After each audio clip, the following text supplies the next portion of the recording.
working. Okay, I think you should be good. Thank you very much. Thanks, Derek.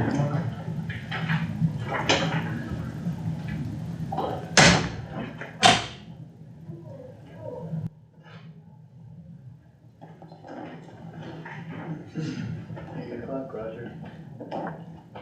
He said he's gonna be right back. We'll give him a minute.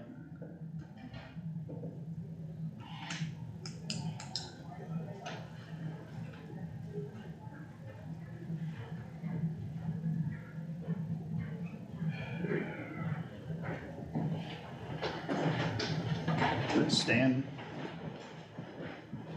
Do the pledge. I pledge allegiance to the flag of the United States of America and to the republic for which it stands, one nation, under God, indivisible, with liberty and justice for all.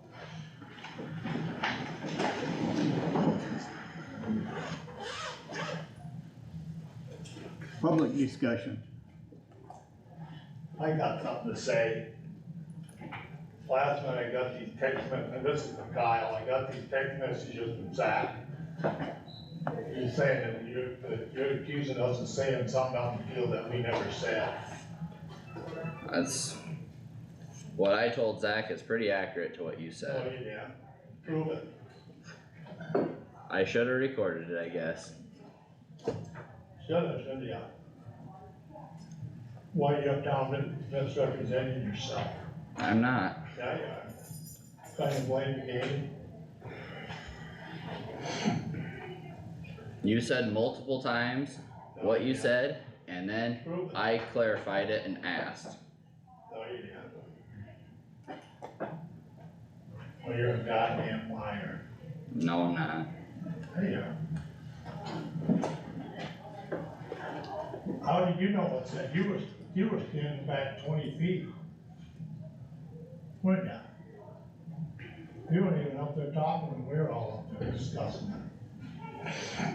This in regards to. I don't know what it's in regards to, but we're not getting anywhere with this. This would be something you guys should take care of in private. Yeah. Joe, do you have I'll any, take care of it private. Joe, you got anything for public discussion? No, I'm just here for that repair request. Okay, Thanks, Jack. if not, we'll go on to approval of agenda and minutes dated August 15th. Motion, please. So move. Second, Jack. Carter, did I hear a second? Jack. Jack. Any discussion on the motion? Seeing none.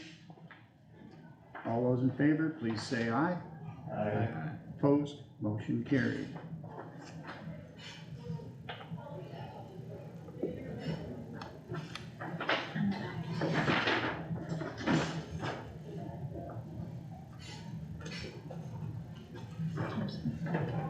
Everybody had a chance to look at conservation claims.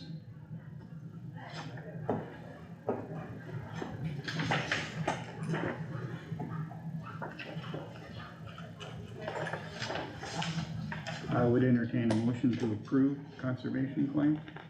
So moved. Mr. Stecker makes a motion to approve. Do I have a second? I'll second. Josh? All those in favor, please say aye. Aye. Opposed?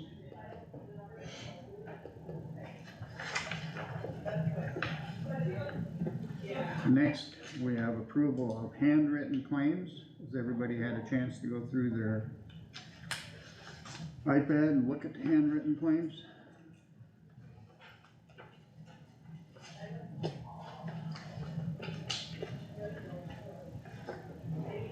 I would entertain a motion to approve.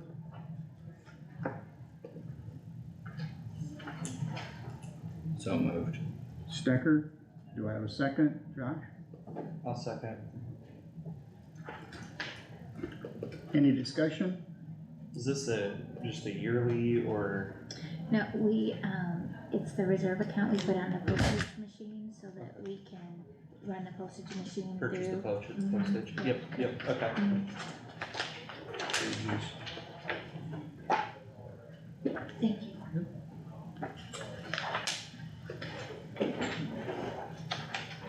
Any other questions?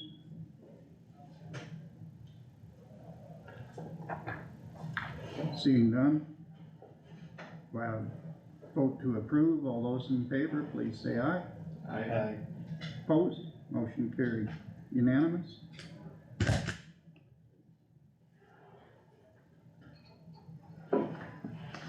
More wages. Yeah. Do we have a written copy of that claim for postage? Yeah, we can, Yeah, do you have one today? Did I miss it? let me look. We should sign it. Yeah. Should I take that? Here it is. There it is. Thank you. I missed it, thank you.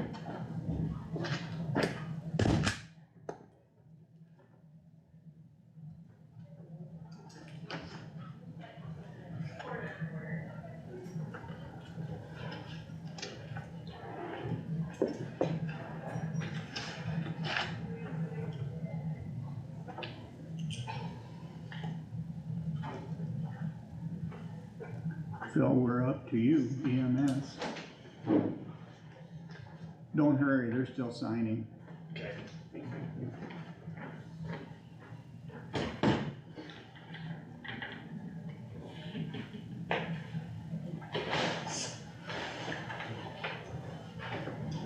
you, Greg.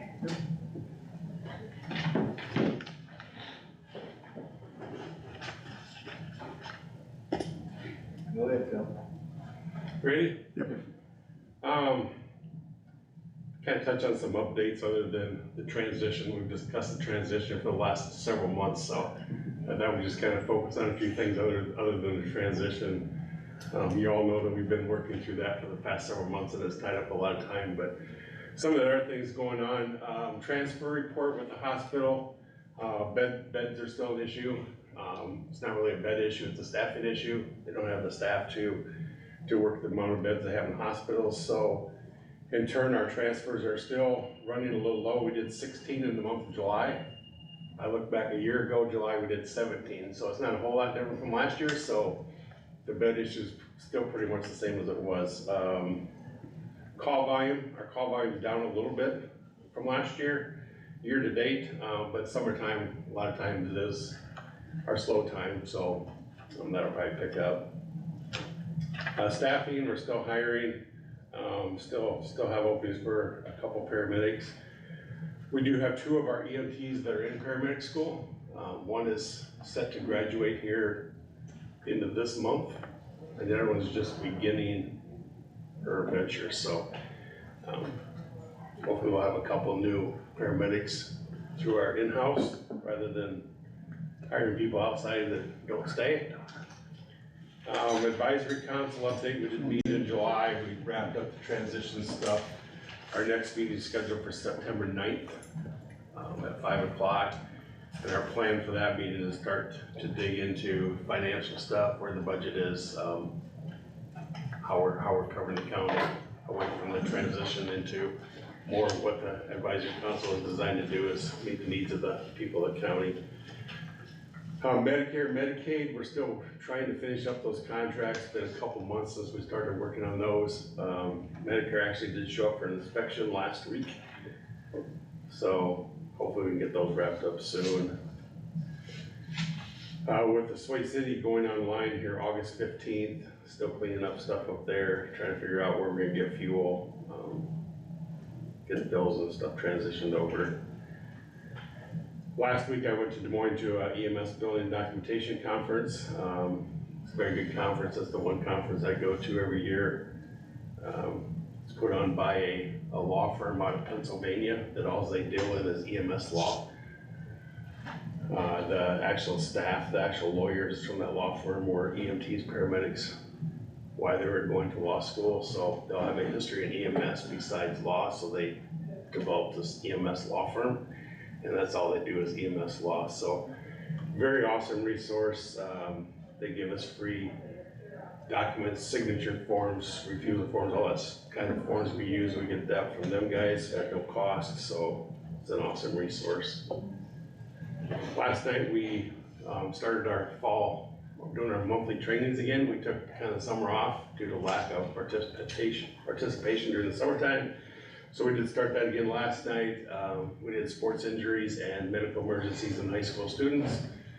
So right before school starts, football season starts, we did have Brian Spry kind of spearheaded getting this put together for us. So we did have Dr. Huff, ortho surgeon out of Spencer, was one of the presenters, and then we had athletic trainer from the Algona schools, and also the same group that does the North Union games, West Bend games. So we did include the Armstrong EMS staff in that class, as a lot of our North Kossuth students also go across the county line that 1.5 miles to that school. So, and Brian did reach out to West Bend as well. So we tried to include the schools where our students go besides just the local services. We had about 60 people attend that class last night. So good turnout, good class.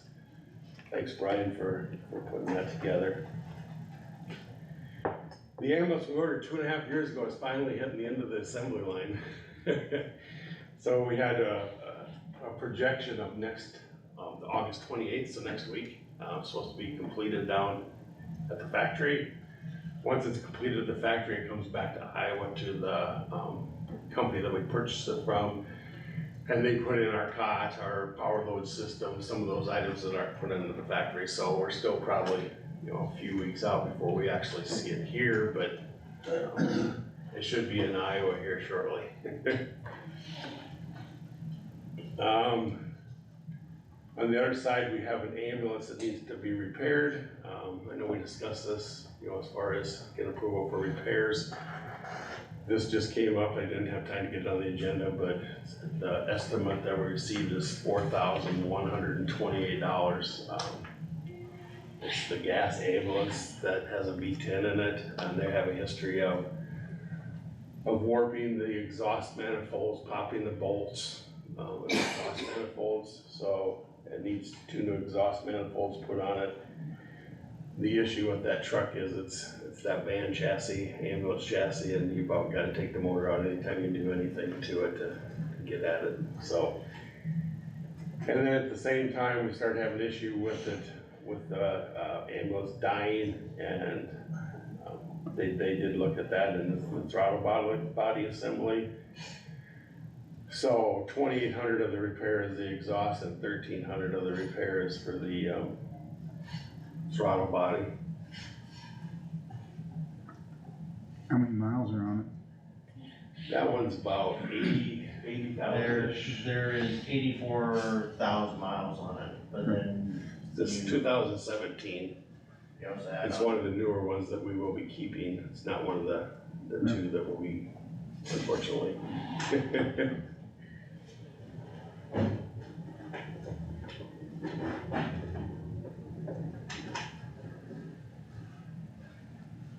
So I know that's not on the agenda. Do I need to get that on the agenda next time, or? It's under 5,000. That's small Under enough. it? 5,000. It's small enough. that was the estimate.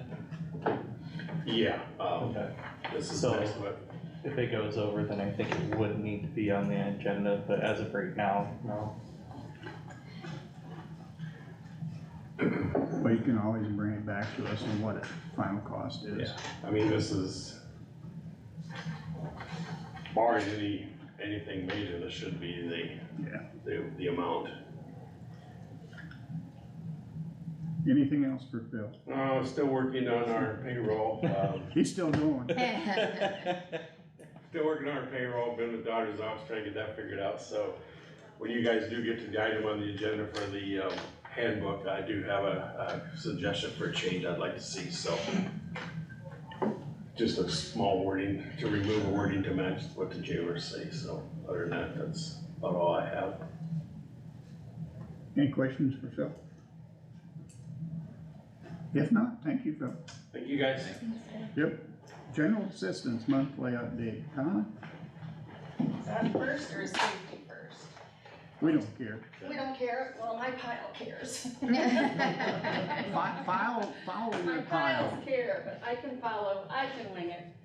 Okay, so general assistance, Again, since first quarter, transportation, we've had numerous requests for transportation. Primarily those were to a medical facility for a family member. That isn't something we typically do, but this was warranted that assistance. So we had 4 of those. 3 rents. I've had more people apply, but we had some that were over income. But again, our competitive affordability and accessibility for rent is difficult. I don't know that you can really find a place for under $650, $700. So it kind of gets difficult, but I did deny somebody for that. Utilities, just have helped one person, again, Community Action, we partner with them. They've got additional funding that they've had, in particular if people are subject for disconnect or if they had a late notice. And then we've had 3 burials. Probably one of the things that we're seeing a lot is food insecurities. A couple years ago with COVID, the food stamp max went up to the highest level. It's since scaled back, but as most of us are aware, the food costs have not. So making those adjustments first and then trying to deal with the prices quite frequently. So again, it's just encouraging people to use our food pantries. The senior citizen has a food bank or food box that if you're 65 you can access, so getting those individuals enrolled in that and trying to help along with that. Heat assistance for next year, those applications rolled out a week ago, 2 weeks ago, so saw quite a bit of traffic in for that to help complete those. And honestly, had my first call regarding Christmas, so. So we're there with that. So nothing really out of the ordinary. Again, just the encouraging people to utilize what we have available and know that we can't take away some of those expenses. I've done a couple budgets with individuals. I guess the one hasn't shown back up to look at the budget, but usually if they come in and their household income appears to be where it could be manageable, I say I have to meet with all household members to go over your budget, because a lot of times we get, well, they pay this, I pay that, but it has to be a household budget. Safety, our annual safety training day is October 9th. We'll do 2 morning sessions, or 2 sessions, excuse me, morning and afternoon. In particular, we'll have the harassment, our AED, and some CPR, and then probably some buckle up training, and then some de-escalation for just trying to keep our employees safe. Other than that, safety is relatively, I think, going along. I mean, there's always something you can do. Getting those tests in to try and coordinate with the alarm system, working with the court system upstairs. The last few weeks, I can't hardly find a day where that works because they've been pretty busy up there. So we're not really thinking that they want us to boost our system during the middle of the trial. Wellness, I think I gave you the end of the second quarter progress. We've had 35 people participating in Way to Go, 75.8 pounds lost. Our next weigh-in is the end of September. Biometrics are September 19th on a Tuesday, 6:30 till probably about 9:30. Anybody that is covered by our health coverage or insurance, our spouses and employees are eligible for that. We do need for you to call or register with me so that I can get the appropriate tests scheduled and they can be ready for those vials. No date with the flu shot. The 23rd of September, which is a Saturday, we are going to have a 5K, kind of a scavenger hunt just around the area and then offer the omelet breakfast. We haven't done that for a while, but we have all the equipment, so we'll be doing that just as a get together. And I think that's those 3 things. I'm gonna keep going. Okay, keep on going. Keep on going. I think I have some questions, or Melissa and I have some questions regarding Globe Heritage that was approved a couple of weeks ago for supplemental coverage. In particular, how it does or does not align with our open enrollment dates. I Garrett is quite anxious to get started. I guess I'm not really, I'm gonna be real blunt, comfortable with starting something now in our open enrollment typically is in May. The other thing is our other supplemental coverage, you cannot cancel unless there's a qualifying event or during open enrollment. So I guess we need to really talk on how you envision that rolling out. I think he was wanting to come and be in the break room to meet with staff, and I don't think that's something we've ever encouraged or allowed in the past. Usually break room is for employees to take a break. We have no problem with him being on site. We've done that with our other vendors. But I guess the timing, if you guys had any vision or if you discussed that when you met with him? Do you know, cause I feel like I asked this, but I'm not sure, do they have a certain open enrollment period, or theirs you can sign up for? Well, theirs you can sign up anytime, Okay, yeah.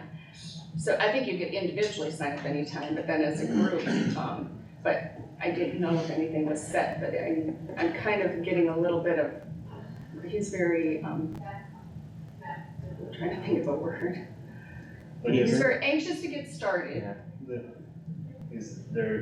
The county isn't gonna have any. The county will not have any financial input, but you are talking about staff.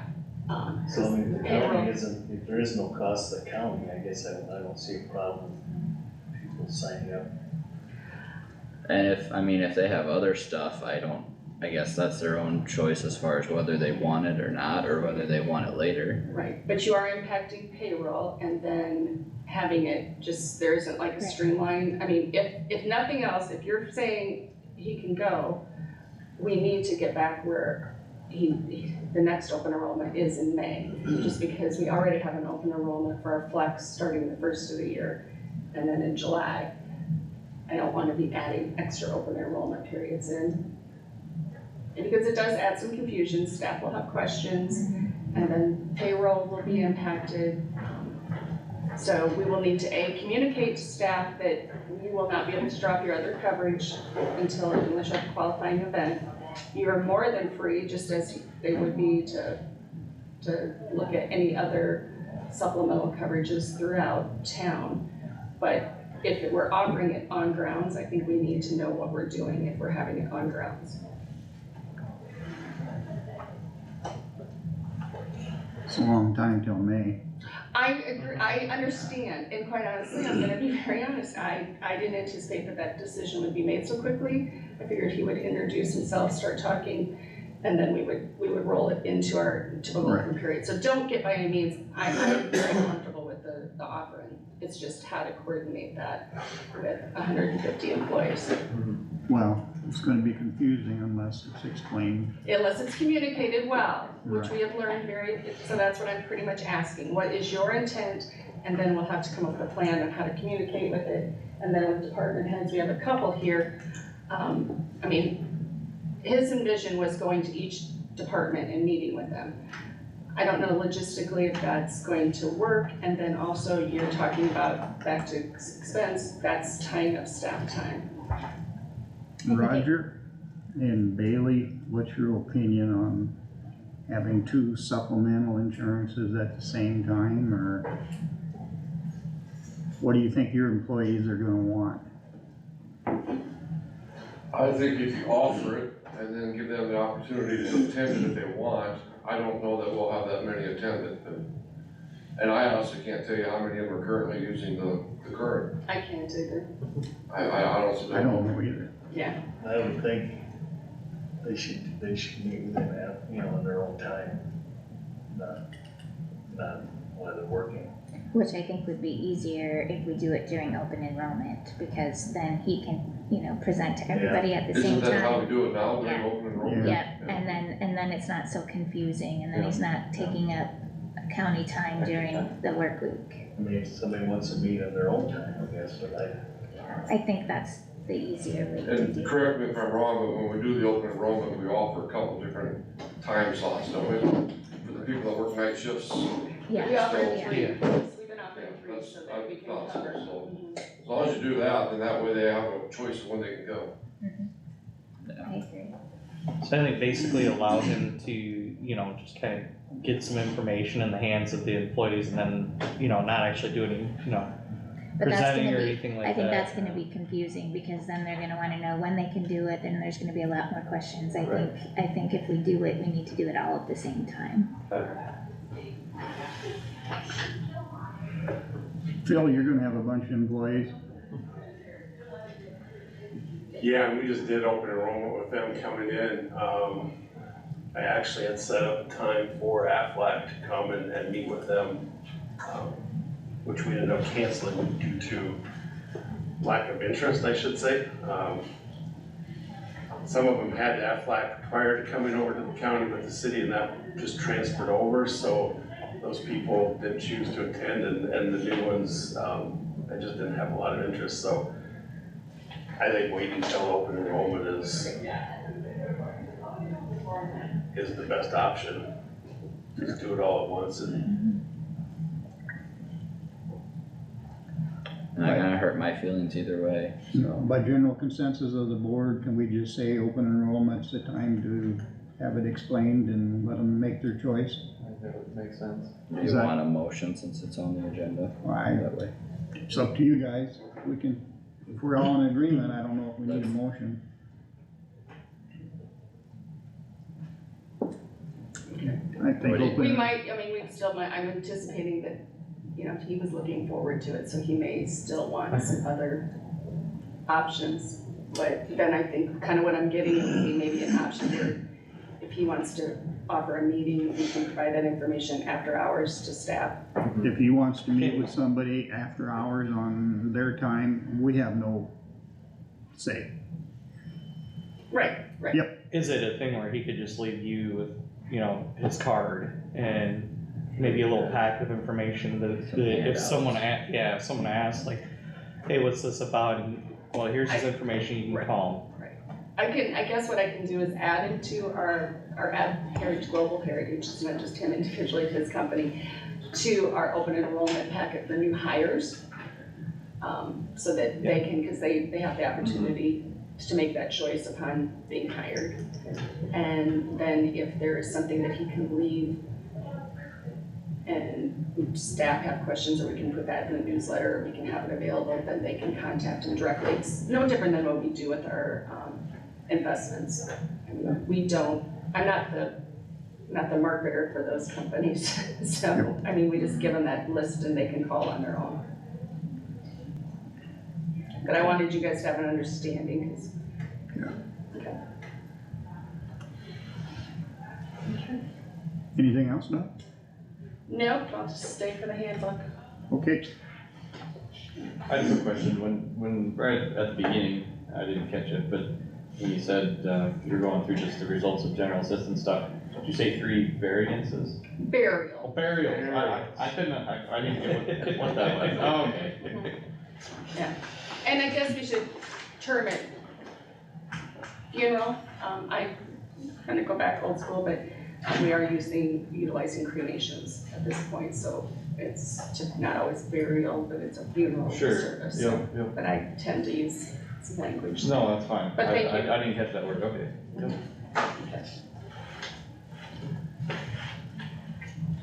we will go to the county handbook. It's in our folder. Do you wanna acknowledge the safety and wellness minutes? Oh, yeah, we'll acknowledge that. Sorry, we jumped ahead. That, We got into the insurance and I forgot. that's okay. I just kept rolling. Yeah, we, let the record show that we acknowledged the safety minutes, the wellness minutes. Okay. And what else did you do? General assistance update. Thank you, Donna. You bet. I'm assuming that Roger, you're here for the handbook. Just in case you guys have any questions, yep. Kendall, handbook? Same thing, yes. Okay. Phil? Yep. Phil's got a couple things. One word, he said, One sentence. one sentence. You wanna go ahead, Phil? Cause I haven't heard from anybody else. Okay, page 17. The very first paragraph, under work period and overtime, it states, for payroll purposes, the work month for EMS is on a 28-day cycle. And then that next sentence, I think would be best to remove that next sentence that states, that our payroll period is our week is 7 AM Sunday to 7 AM Sunday. If you look down in the next section under the jailers, they basically have that same first sentence. That says they work a 28-day pay period, and it doesn't specify what their days are. Right now, we're trying to match up with the jailer's schedule as far as doing payroll, is to eliminate the auditor's office having to do a different time period for payroll. We thought we had matched up, but we found out that my days are a little different than the jailer's, so we may have to switch EMS days to match what the jailer's days are, just to simplify the process for the auditor's office. If we did that, if we changed the day, we'd have to come back and change the handbook right after we approve this, because we specified a day rather than just leaving it at the 28-day period.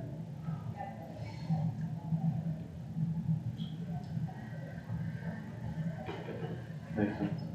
It makes sense to me, but that's scary. Anybody else have a problem with it? Anybody have a issue with it? No. Don, you wanna make notes of that? I just did, I can cross off very easily.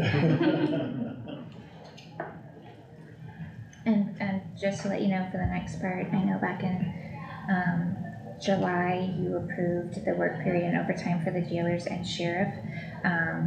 There was incorrect there, it said that they get paid anything over, on a daily basis, but it's actually on, for the jail staff, it's actually on a 28-day cycle, so we eliminated that part in there, just so you know that that has been changed.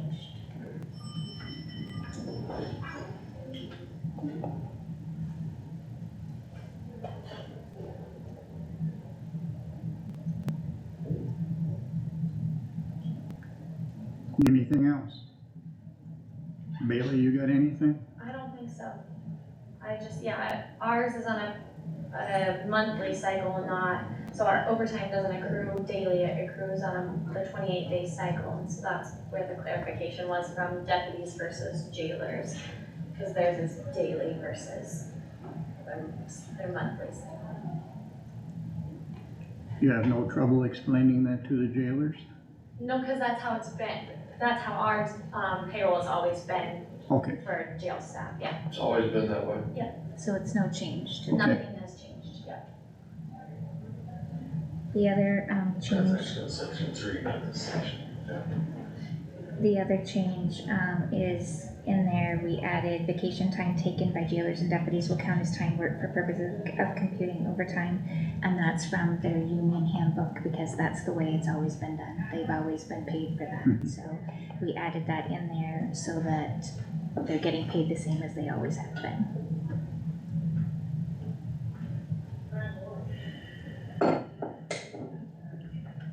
any comments from the board? I guess that vacation time counting as hours worked, is that our only department that counts that way, from what I can tell?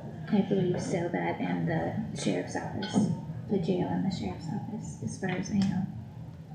I don't know what the, secondary road union contract says. In that, well, the engineer's office, I know farther up it said it does not.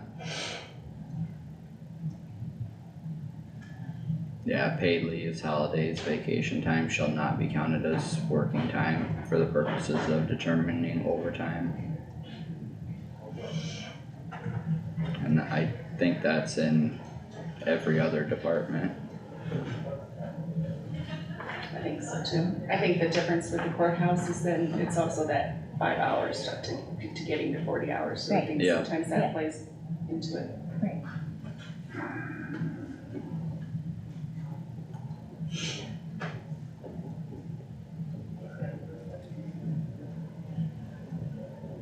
But yeah, like IT, custodian, maintenance.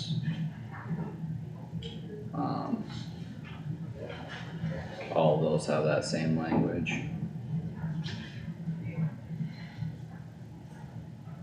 Conservation has the same language.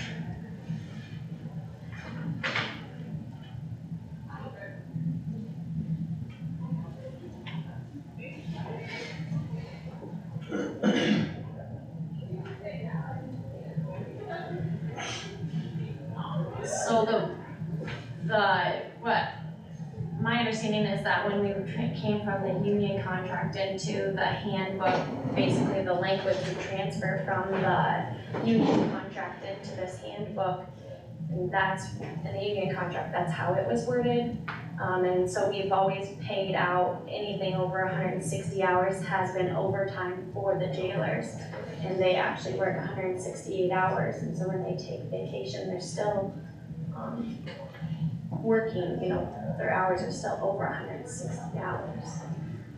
I just, like I said, my understanding is that union contract to the handbook, the verbiage was going to stay the same. Trying to explain to my staff now that if it goes to, vacation hours not worked, then I'm taking away the overtime that they've been getting for several years. And how do I explain to my staff and keep them satisfied, I guess, wanting to stay here because that's the perk of the job. Unfortunately, being a jailer isn't the easiest task, and so just upsetting them, I guess, would be another challenge, that a hurdle that would go through to take away some overtime that they've worked hard for.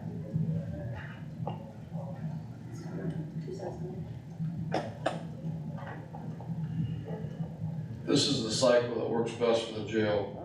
If we go away from 12-hour shifts, we're gonna have to hire 5 to 6 more jailers. Right. If we go to 3 shifts. So that's, you know, it's one or the other. Do we pay a little overtime or do we hire more people? And that's why when the union, all these years it was negotiated, that was I'm assuming way back to when this jail opened, is when they started negotiating about, you know, hours worked and shifts and everything that was put into the union contract over the years. The 28-day cycle and the 12-hour days make it a little difficult for me to grab really how much it's really costing us, more or less, by having Well, there's it. 12 employees, so if you take that times 8 hours, Right. that's 96 hours a month we pay in overtime. But if we had to add a third shift instead of having 12-hour shifts, right now we have 6 jailers per shift. So we have a side A and a side B. When side A is working, side B is off. And we have to cover 24 hours a day. So if we go away from that, we'd have to add additional people. Say we went to an 8-hour shift or a 10-hour shift. Right. We'd have to have another side or another shift to cover those 24 hours. It'd be very similar if you look at this boardroom as a jail, and you guys are all jailers. You got a room, you gotta have somebody in this, you gotta be in this room 24 hours a day, 7 days a week. So how many supervisors are gonna take to keep those chairs occupied every day, every week, every month, all year? It's gonna take more than the 5 of you, correct? Yep. Cause you wanna go home, you wanna have time off. So I know it looks like we're paying 96 hours of overtime, but when you do the math, that's cheaper than having 5 to 6 more employees. That's my point. Yeah. It sounds more, but it really isn't. No, and it's just simply because you know, if you wanna go to 8-hour shifts or 10-hour shifts, that's fine, but I don't know that we're gonna find Right. 6 more people. When we take applications now, we're lucky if we get 3 or 4 applicants, and as soon as they find out it's nights and weekends, they withdraw. I guess I'm not sure where the schedule and the overtime kind of ties together. I mean, the vacation time, as far as how it counts as for computing overtime, I don't see where that would affect your schedule. If everyone works their hours, they would still get overtime. That, it wouldn't take away a benefit, it's just if it's not actually being worked, it wouldn't count towards overtime, it'd be regular time. If you guys can provide me a schedule that we wouldn't pay out overtime and cover it, I'll be more than willing to look at it. But when okay, so you're talking about, so they work 168 hours, they take a 12-hour day vacation, now they're losing that 8 hours that's built in overtime, cause I have to take that away. Then I have to take another 4 hours away from that overtime, that they could have accrued, before, so, or their regular pay hours, so they're losing that 8 hours overtime that's supposed to be built in, then if you're taking away that what's vacation worked, that verbiage, if that's what you wanna take away. So, I get it, cause you're I just working don't know how 12-hour to days instead of Yeah. 8-hour days, and your vacation is actually 8 hours. And so they're working that 12 hours, you got that gap in there that you're not gonna get paid overtime. Yeah. Yep, so I get have- it, Yeah, it just messes up the way that the payroll is done, right, to take that verbiage out, I guess, so, I don't know how to explain that any better. I'm for leaving it. I'm for leaving. Jack? Better than hiring 6 more people. And just so you guys know, that's budgeted, when we do our budget every year, that 96 hours is budgeted in there. Yeah. It's nothing that we pay extra. It's already in there, It's already in not the gonna budget. change anything. I guess my biggest concern is others in the courthouse expecting that as well. Or in any other county employees expecting that same thing, when every other department is specifically listed that they don't get that. I guess my response to that would be is when the courthouse is open 24 hours a day, then that'd be a concern for them. Right now, it's not. Yeah, I mean, the holidays and the vacation. And I don't mean to sound rude about it, but that's the honest to God truth. Our jail When this staff building works is open 24 hours a day, then they should probably So negotiate. the how EMS to is do it. 24 hours a day, so our vacation should count towards hours worked. Yeah. And our jail staff works holidays, weekends, nights. They get called in because I need somebody to take someone on a transport or to court. If I wanted to argue with the rest of the courthouse because they're complaining because of a verbiage that's in here that seems like a perk, well, then how about we have them have a phone 24/7 that they might have to pick up. That's just, if I wanted to apples, there isn't apples to apples. And I'm confused because if an employee now takes sick time, they're still eligible for overtime if they work past their hours, correct? Let's say they call in sick on Monday, but then on Tuesday they work 4 hours of overtime, they're still eligible. So sick time doesn't take away from being able to accrue that. The sick time doesn't count towards overtime. No, the other language, says paid leaves, which would be anything, holidays and vacation time shall not be counted as working time for the purpose of determining overtime. This is for who? That one specifically is under conservation, but it's identical language under all the other departments. Okay.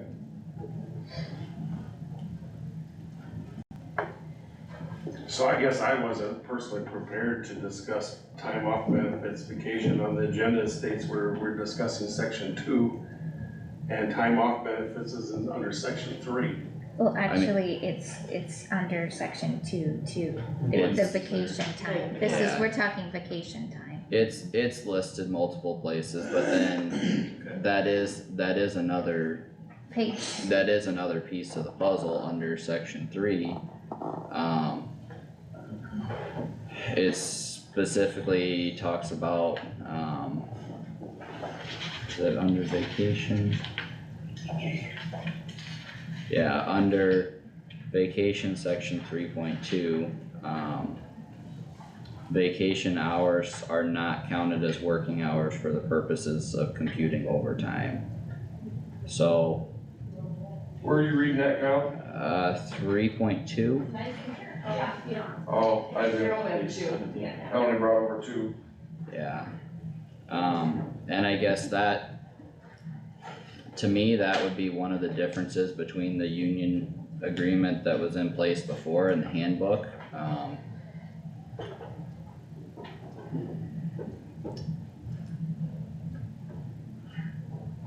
I struggle with having a lot of different rules in the same thing, in the same book. I don't think it's a lot of different rules, it's just a lot of different clarification because of the different departments.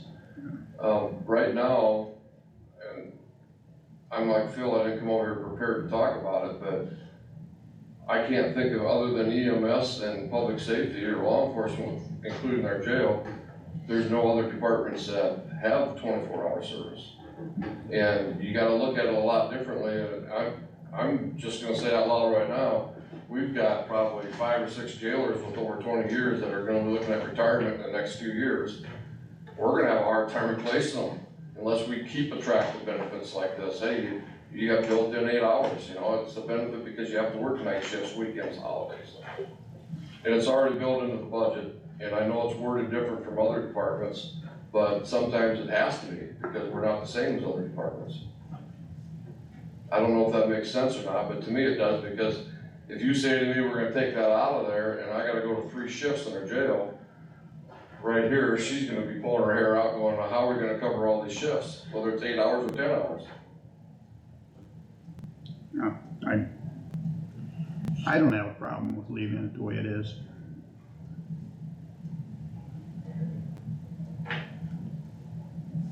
And I honestly can't tell you how long it's been in there. It's been in the union contract for, I'm guessing, at least 20 years. Since before I've been there, which. Cause that facility opened in 2001, and that's when we went to full-time jail staff.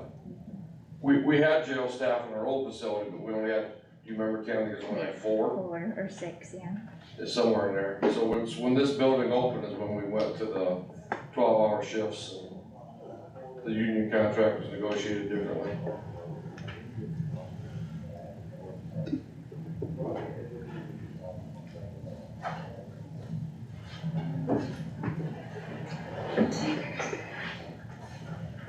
Anybody wanna make a motion on this part of it? I don't know that we're making motions on the. You guys didn't make we're all it, done. yeah, you guys Okay. didn't make a motion last week. Yeah, Yeah, it was kind of just knowing that it was. just reviewing. Yeah. So I'll cross decision off. Anything else on the handbook?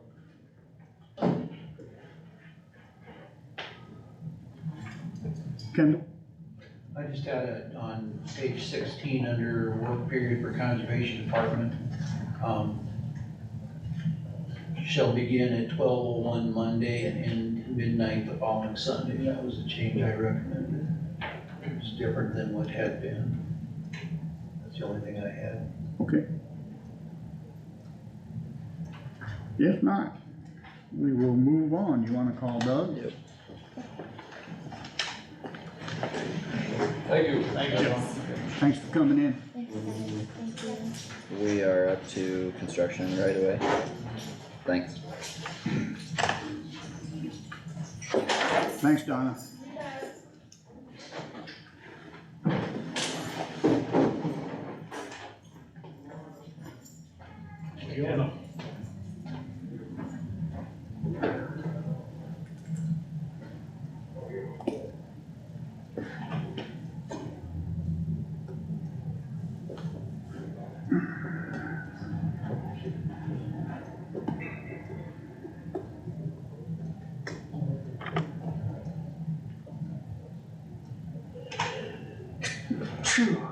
Let's see.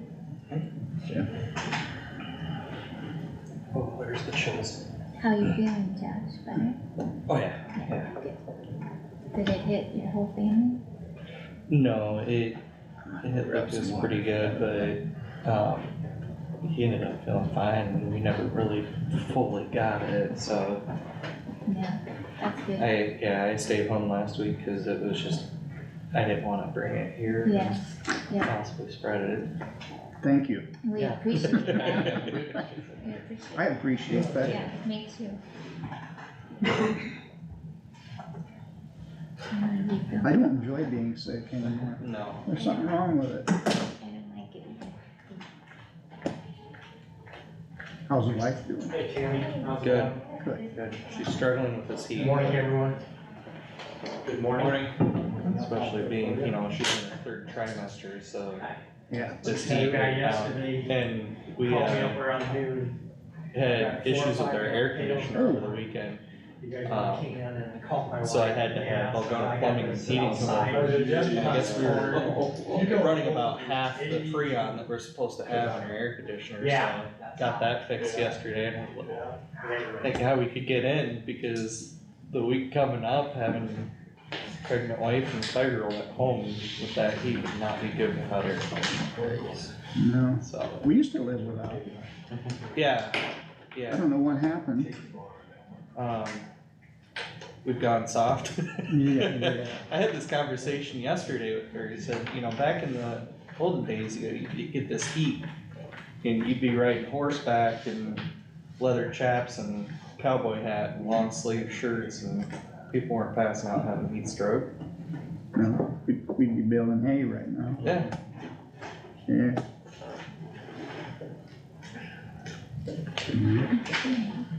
Doug, we are up to, Good morning, everyone. Good morning. yep, construction in the right of way.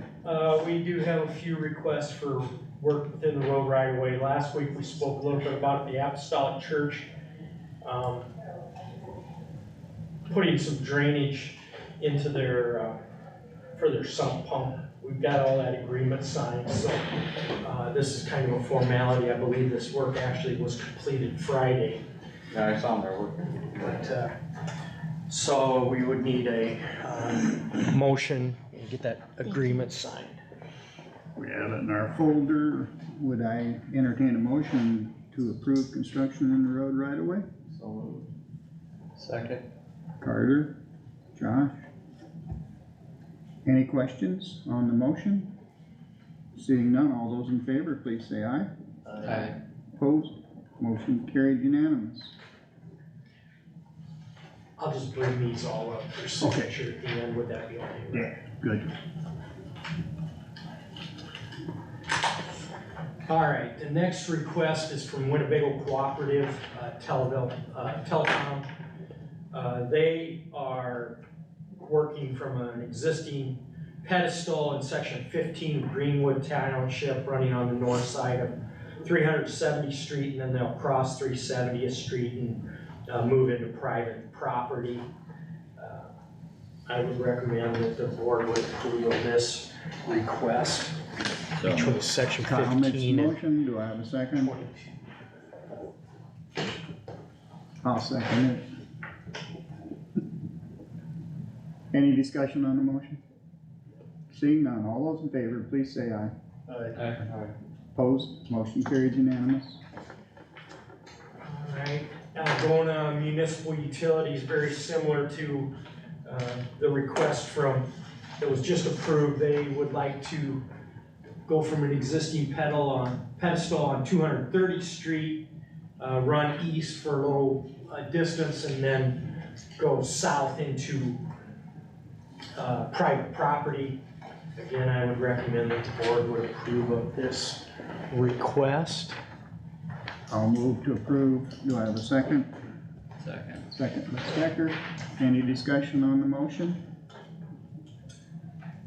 Seeing none, all those in favor, please say aye. Aye. Opposed? Motion carried. And the last request is from Titanca Bird Communications. They are planning to put in a new communication line. This would be between sections 3 and 4 of Buffalo, 220 Avenue. They'd be in the West Road right of way to service a new home. And again, I would recommend that the board would approve of this request. I'll move to approve. Do I have a second? Second by Stecker. Any discussion? All those in favor of the motion, please say aye. Aye. Opposed? Motion carried. This is the first new house we've had built in German Township for a long time. Yeah, I wondered what that lot was that was sitting there, that they're building a house right there now. She house, or what is it? called? Shouse. Shed house. Shouse. Shouse? Shouse. I don't know.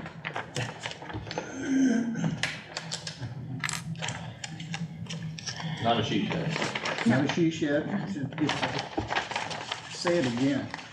Shouse. Shouse. So basically. We got two You know, I've always wanted to do one of those, cause it'd be nice to be able to pull into your house and carry the groceries in without having to walk through a bunch of snow. Or in fact, Just have a That one is both Okay. Roger and Tammy, please. there is ways to do that even now. Yeah, but then you don't have, yeah. Well, you could solve that by having your wife carry the groceries in. It's called an attached garage, Josh. I don't have an attached garage.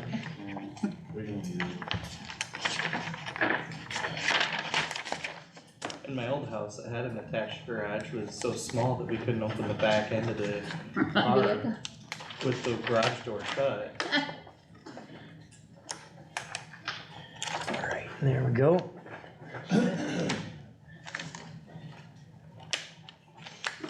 Very good, thank you. Thank you. Well, that's all the requests, for construction of the road right away. Anything on zoning? Construction updates, they completed everything as far as resurfacing on Lots Creek Road, P20. We have, filled in the crossroads, gravel crossroads, so those are all completed. We are putting in aggregate on all the homes, that should be done today. And then we're gonna let that sit and cure out. The heat is gonna be difficult to handle on that, so we will get the field entrances all taken care of here in the next couple of weeks, but we wanna get through this week here and allow some shouldering to be completed. They are on the 3-mile stretch south of Bancroft resurfacing now. They should finish that up tomorrow.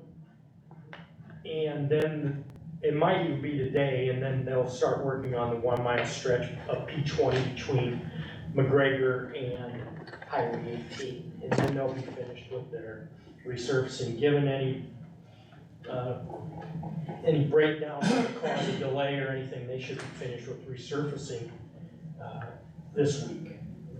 The bridge south of Titonka, North Pier Pile have been driven, and they are driving the north abutment piling now. We still have the Irvington Bridge to be patched. The culvert up in Seneca Township 11, they're backfilling that. That should be open for automobiles tomorrow afternoon, I anticipate. And then DD 60 Lat 1 project. Today they are working on the 510th Street crossings, completing those. And that's kind of all the construction that the county has. The Iowa DOT 15 project, they're backfilling this week and they're planning to pour that pavement next week. So in a couple of weeks that will be opened up, I would assume. They just gotta let the concrete cure and then do a little bit of shouldering. I'm working on the annual report. I'm planning to present that to the Board of Supervisors next Tuesday. Planning to be at ISAC the end of this week, probably just Thursday. We've got the open positions that we are advertising for and gonna set up some interviews for next week.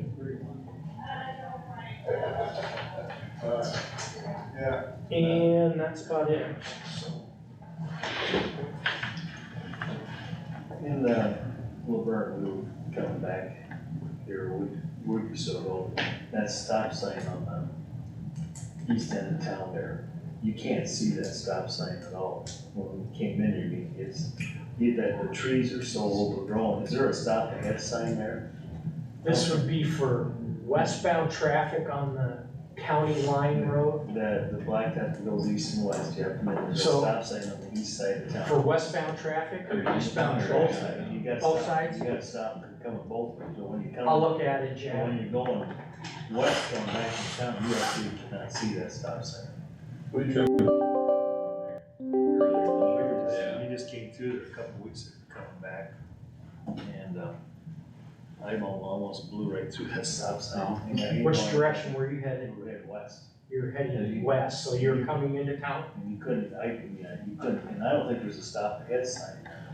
Maybe if you put a stop ahead sign, Yeah, but it's pretty flat, you should be able to see. Well, you can't see it. We'll see what's going on. The trees have it, completely flat until you get right up on it. Okay, Sometimes Alright. I think probably the way it shades it there, it makes it a little harder to. So anyway. thank you, yeah. Yeah. Anything else? Very good. No, thank you, Doug. Let's do committee reports in a minute. Jack? I had a board of health meeting,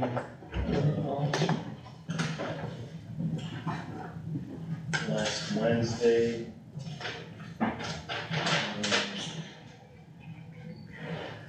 Talked about care for yourself, they have 20 openings, they got 5 people signed up so far. Emergency preparedness. They were kinda confused on the timing of that, I guess. They were supposed to have one done for this year, but they were working on one for, I think, next year or something, so anyway, they're gonna get it worked out. Talked about the state grant update. Talked about the pipeline a little bit. And, the vaccinations for COVID, they're not, now you can't get them through community health anymore. I guess they're gonna be given in the clinic and then be run through your insurance or something. That's like they're gonna be free anymore. They'll be run through your insurance, but you gotta have it done in the clinic, I guess. And next Monday I have, early childhood background. I had wellness this last week or 2 weeks ago, but I had wellness at some point. I already talked about that, and then, we got Care Connections this afternoon. Otherwise, I was on vacation last week, over the weekend. Josh? 2 weeks ago, we had an EMA commission meeting for doing a budget amendment. So we had some discussions on that. I can't remember, I left my notes at home, on what day we ended up setting for that. And then we went through our hazard mitigation plan, round 1. Basically just kind of went over, all the different parts that each community kind of plays into, what goes into, a mitigation plan to help reduce, cost and things like that for repairs after, anything happens, things like that, so. Other than that, I didn't really have anything else. Con? Yeah, last Friday was, Central Juvenile Detention Center meeting. One thing on the financials we kinda highlighted was our non-contract business from counties that are not members at all or affiliates. For the first month of the fiscal year here, we did 56% of our estimated non-contract business for the entire year. And a lot of that's due to the new facility opening up and shortages at other facilities and all that sort of stuff, so. Financials are looking good that way. Sounds like the reimbursement from the state should be better than it was last year, so that's a couple positive notes, but overall, things are going pretty decent there. I think that's the only meeting I had. Any questions? I didn't have anything last week that was counted, so we will go to our auditor. Okay, I'll be gone for ISAC, tomorrow through Friday. I don't know who else is going, Tyler's Yep, going, I'll be is there. anybody else going to ISAC? No, okay. We've been getting emails and letters regarding DD4, Lat 2 and Lat 4. To the emails, I've just been responding that all the questions will be answered at the hearing on the 29th. Do you want me to do anything else other than that? I would maybe not We- say answered then, I would say addressed. Just cause we may not have all the answers for everything. I mean, Well, they As- have as- questions, so. Yeah. as Tammy knows, I mean, I've spent a chunk of time with Marge going through this stuff and trying to lay it out in a format that we can easily kind of sort through and stuff. I think we're pretty close on that, so I think we should get that out to people to review a little bit, beforehand as much as possible, but I think giving a complete picture of the information is important too, so I don't think it should be, I think we gotta put all the pieces together to be able to make sense of it, so. The mail takes longer than normal, so we're gonna have to get it out soon if they can get it before Tuesday. Were people requesting hard copies of it in mail or electronic? Well, they just have questions they Oh, were asking, okay. so, I don't wanna not answer their questions. Yeah. And I don't know that we have to have any specific, hard line answer at the hearing. We could continue the hearing, we could have further discussions and stuff too, so if there's more questions that come up after that point too, we can have that conversation, but. Okay, and then, Todd is working on the termination letter for the county farm lease. So, once that gets served, then they'll set a date for bid letting and all that good stuff, so. And then, I don't know how your supervisor, committees work, but on September 13th at 9:30, we're gonna be holding a session on House File 718. And the supervisors are invited to attend the morning part of that session. And What day was that? the 13th, Oh, yeah, I I'm think that, thinking you should have think I gotten s- something yeah. from Isaac, but, I encourage you to attend that because there will be a lot of information given at that meeting. I think it's probably gonna have to be limited somewhat, so the earlier you can register, the better, because I know, all of county auditors will be there and, Is that in the morning? it's, Holiday Inn Airport in Des Moines, At what time? 9:30. September 13th. Yes. Okay. So I'm hoping that your ISAC affiliate has sent that to you, but you might wanna reach out, if you haven't heard anything to get signed up for that. It's gonna be a really important meeting for this next coming year, so it's important that we all attend, I think. I'm gonna have to get ahold of IDDA, we got a meeting that day, we'll have them change it.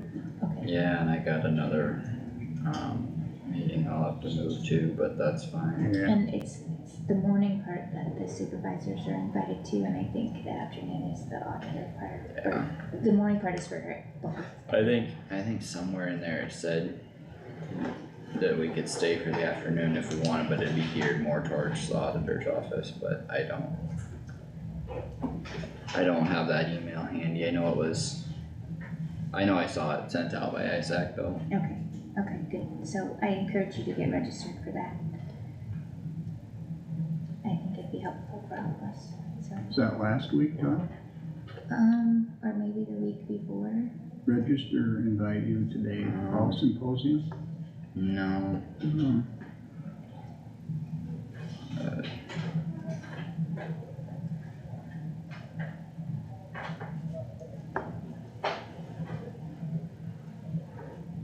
It'd probably be from Isaac, I would think.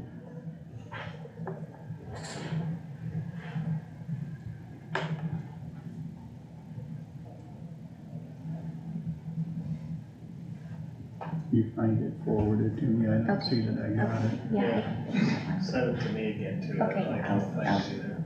okay, I'll see what I can find, and then, that's all I have.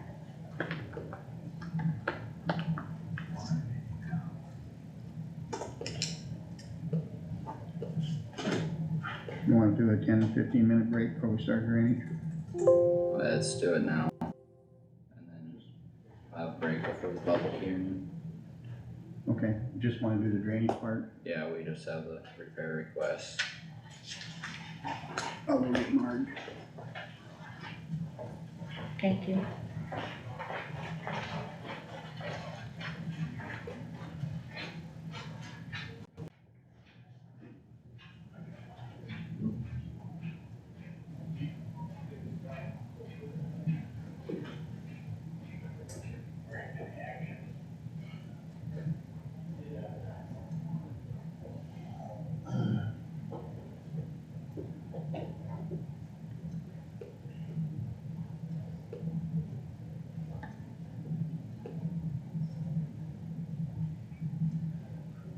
Yeah, I'm not seeing that email either.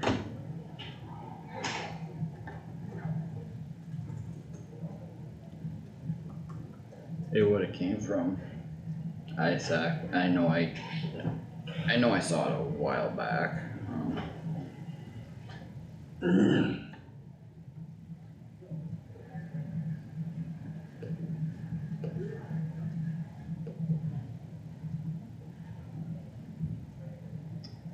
When I pulled up Isaac, it says it starts at 8:30. Mine says 9:30. Well, I wonder if they have, Maybe registration I wonder is if they have 8:30. registration for an hour.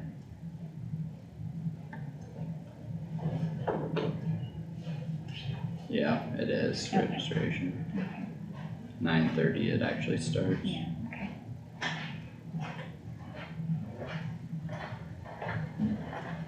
Didn't find her. Didn't find Marge? Uh-oh.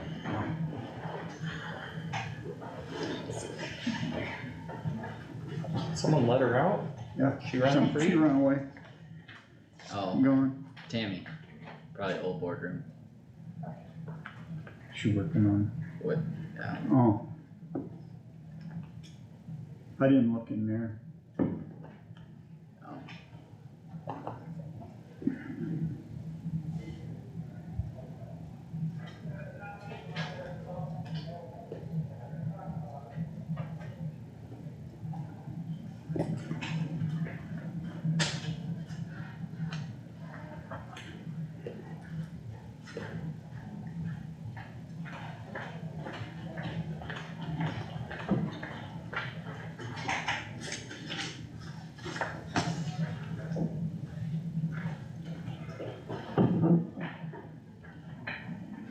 Do you wanna ask if Morris wants to say anything for drainage?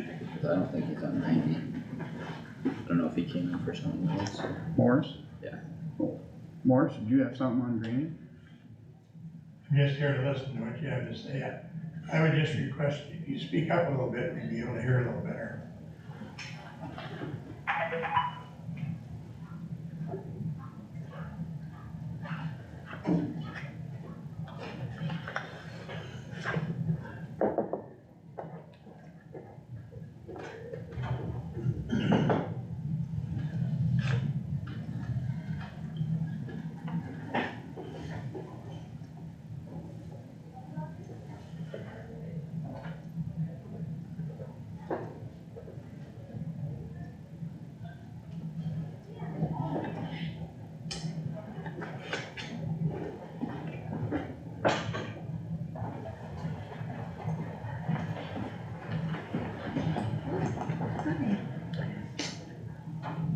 Marge, do we have a repair request that I seen in the folder?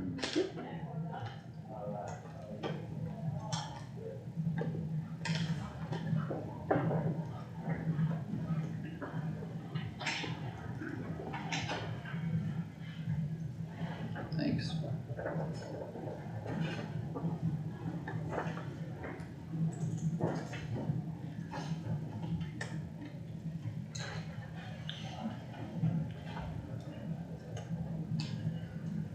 You get to go first, Kyle.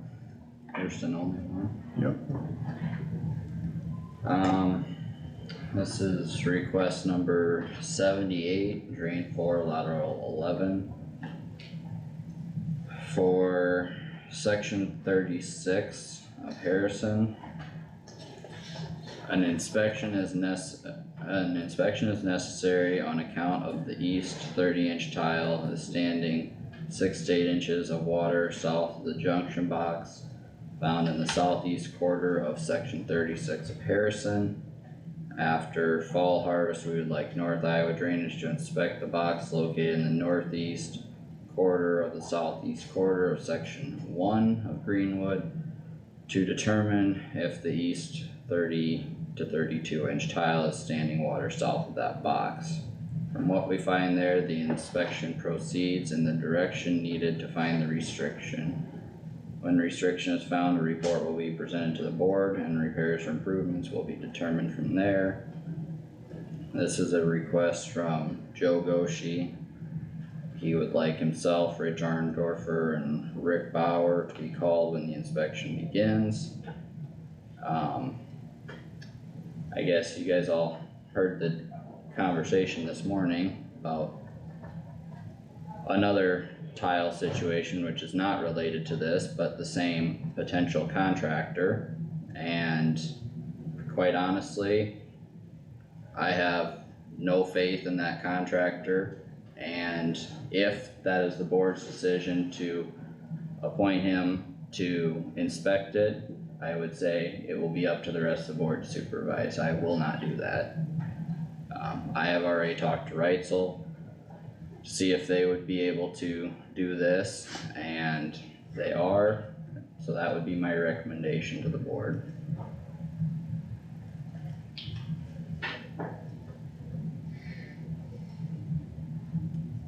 Do I have a motion for the supervisors to do their drainage repair requests? I would like the contractor specifically made in that motion, so. I object, and here's why. You're out of order. This is a board discussion. This is my money you're spending. And here's the deal, Reitzel got paid an extra 12% on that DD4 lab 4. The books show it. So there, he's gonna do whatever you tell him to do. This other contractor that you're talking about is the guy that you lie about and everything else. He's more honest than you are. That's your opinion, So I would go Joe. with that. Steve's got equipment right in the deal. He's gonna be honest with you. We'll take pictures. I think Kyle's a little out of line, and there's another instance where he just wants to spend our money foolishly.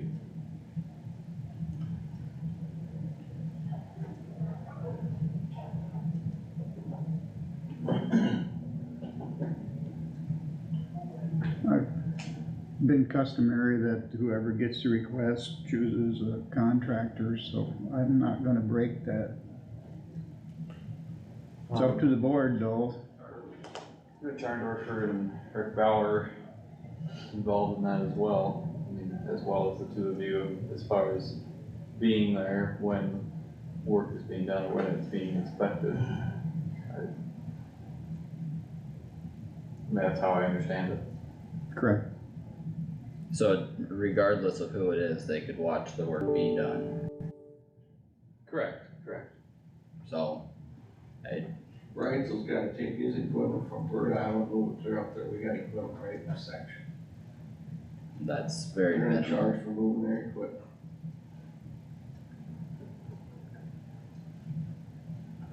I would entertain a motion for the supervisor to do his repair request. So moved. I'll second. I have a motion and a second, discussion. I would request specifically that Reitzel's gets listed in that motion, if that's okay with you two. Landowner, once he's got somebody lined up to do it, so I guess typically the landowner. Are you going to oversee it then? It's in your district, Kyle, I don't have to, you should take care of your own district. I will. But Is it a possibility to, I mean, when that's being inspected, to include a supervisor in on that? Sure. Being we're a trustee, it'd be to have a supervisor also out Yeah, there that's to look. fine. Yeah. In that motion, or in that repair request, And it can be any one of you guys. I mean, it's Kyle's district, so I mean, I don't wanna step on anybody's toes there, so.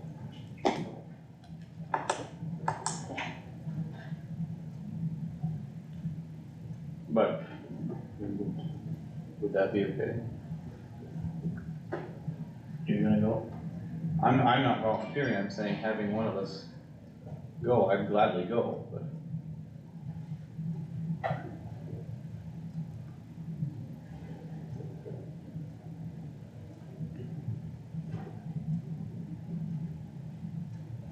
Seems to me that would be an easy solution, if we're concerned, just have a board member there.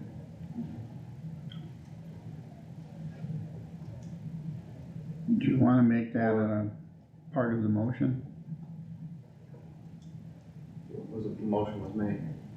Yeah, I'll now amend it to have a supervisor there at the, inspection as well. Then if it's going to be this contractor, I would like someone else specifically to be listed to take care of it rather than the one whose district it is, because I will not be there. There's been numerous threats in the past from 2 individuals in this room. I will That's not do hearsay, that. Kyle. That's hearsay. You Plain bring and that simple. up every time.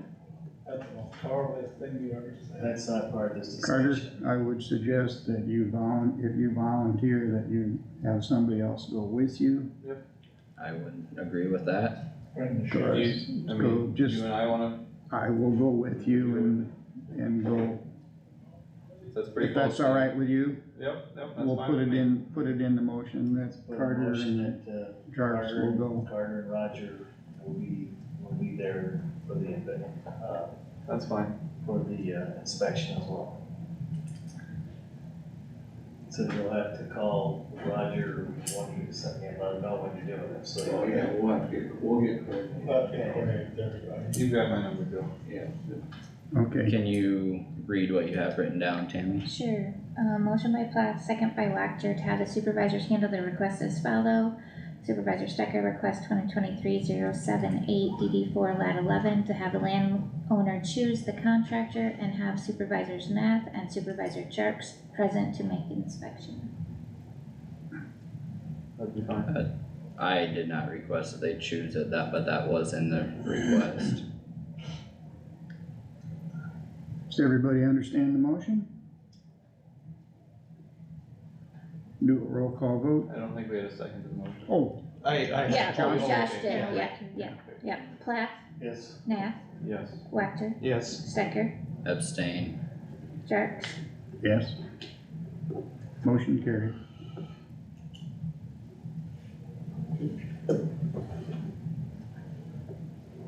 Anything else, Marge, on this? You guys ready for a 5-minute, 10-minute break? We got nothing till 10. We got a half-hour break. We get a half-hour We break. got more than that.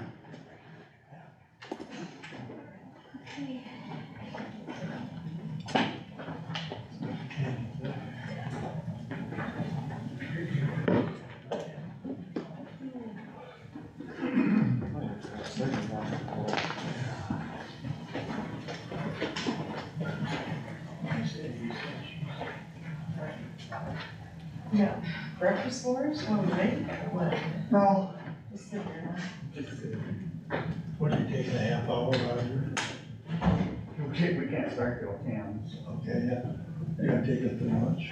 Yeah. I said. Truly, like, at home, I have coffee at 9 usually. Maybe I should've went to combine school, I had no choice, I could either go to combine school or come to this. So, yeah. Combine school would be a lot more I think entertaining. the guy's gonna, he's sending me down here. Red combines or green or the orange? Where's my feet? Green. And then there's yellow, he's got a claw stomach. Off green now. You got a class? Green and white, yeah. Okay. Is it? Yeah, they used to be yellow, but then when they changed the claws, they Yeah, put this, different engines in them and everything, they're not as tight to cats. Well, I can't tell the difference between yellow and green, so you got me. It's all the same. Colorblind. That one, Just black paint and paint blue. most of the time. yeah. I'm doomed. think we'll Could be leave it worse. that way. It was hard for me to hear earlier, I know this is whatever, just visiting. She was talking, were you talking about the meeting next week on the drains? I couldn't think that through. Oh, She's gonna send out or do a little more information or send out some more information. yeah. Is that what Tammy said? Yeah. Well, I don't know if she's gonna send anything out, but she We'll wants to have know it. how much information she should give out. Oh, I We're see. still working on it. Okay. Yeah. I don't know if Marge got the spreadsheets all done. Not yet, we're still working on that. That's But fine. definitely, Yeah. Okay. We'll get it. Is there a reason you have a meeting just 2 days before the payments are due for the taxes on that? Is that a short period? Today, or next week, yeah. Is that a short period? 2 days before he has to pay the taxes. Oh, That's what the meeting is, he's saying. that would seem awful short to me. That's what he was thinking. Does that seem short? Yeah. Okay. That's what it says. Okay. That's what it says. I would have thought you'd had a meeting before you did the appropriation. Hey, Carter, Yeah. when you okayed that, and that's what I called you about, when you okayed. Sorry, I was on vacation Oh, until, that's okay. yeah, this last week. I didn't know, but when you okayed that spread back in May for 84, lat 2 and lat 4, Yeah. what did they show you to have your vote to approve that for evidence that we actually own that? Did they show you anything? I mean, as far as Yeah. the engineers report? No, here's the thing. They had the spread meeting, okay, that's where you go through all the districts and Yep. they go, okay, we gotta spread this, we gotta spread that. Yeah. Okay, on that kind of money, we're talking 864,000 for the 2 laterals, it affects 1 community. What kinda, if you asked, what kinda conversation was led up to you saying, hey, yeah, this looks okay? I mean, that's all I want to know. Well, just boardroom discussion. It was, So there was no numbers or no nothing that just said, well, we gotta have this? we looked at the numbers and What kind of numbers did you look at? Because evidently, the auditor's saying now that they have to put the numbers together to come up with that figure. I'm like thinking, well, if she gotta come up with the numbers now, she should have them back in May. So you didn't look at any numbers back in May, is my point. So they should be public records. the numbers for next week. Yeah, you will prove that. I mean, not just you, but The board. the board convinced you it's not your district, that that was an appropriate spread for that district. What did you look at to affirm your vote? Was it just the number? Because the auditor's saying she's putting the numbers together now. So if she's putting the numbers together now, that's telling me she didn't have it in May. Right? Right. I don't know, I guess, a good way to answer that. Yeah, I don't think there is a good way, because when you look at next records, it looks like we're all paid up. Have you looked at that yourself? Well, I know there's, I don't, They pulled the same thing in 2013 on DD 20. I know there's a difference between the treasurer's balance and report and everything and the auditors, to a degree. But Now you I'm can- probably not the best. Yeah, well, now, here's the other problem I have with the auditor's figures. I made a $16,500 payment to DD 4, lat 12. That should have come off the DD 4, lat 4 spreadsheet in 2021. And she kept that figure the same, 578,000. She didn't take the 16,500 off. So where'd that money go? Well, that'll be our discussion. I mean, we'll have the public hearing for that next week. Yeah, well, don't, like Morris said, that's a little late. You guys decided to clear back in May, and now you come clear that where you put a gun in their head. You either pay it, or, No, I agree, that seems a little bit of a short And time period. and when you're not looking at any figures to verify that, the auditor claimed, she said she didn't have that. So you're making them up. I think somebody just pulled that number. There is no way you can come up with that number. You put that big Excel spreadsheet, and I looked at it every way you can, there's no way. I don't know a good way to, I would say a good way is just say, we don't owe it. well, we'll have to discuss that as a board. Kurt, can I ask you a question? Yeah. I'll do it now. Yeah. On the warranty bonds, how does it determine which are first page and which are last page and how that schedule? Move all that You know? No. Okay, that's fine, that's all I want. And also, when the warranty bonds come up, does the person that has warranty bonds, do they have to take them or can they leave them for a longer period? That would be a better question for. Okay, that's fine. I've been here 7 months, I've learned a lot, so I'll be honest with you, I don't know how to answer everything I've there. been here a long time, I'm still trying to learn. Yeah. Remember in this verse. I think the word you're looking for is no comment. Yeah, no comment at this time. I don't know if we've met.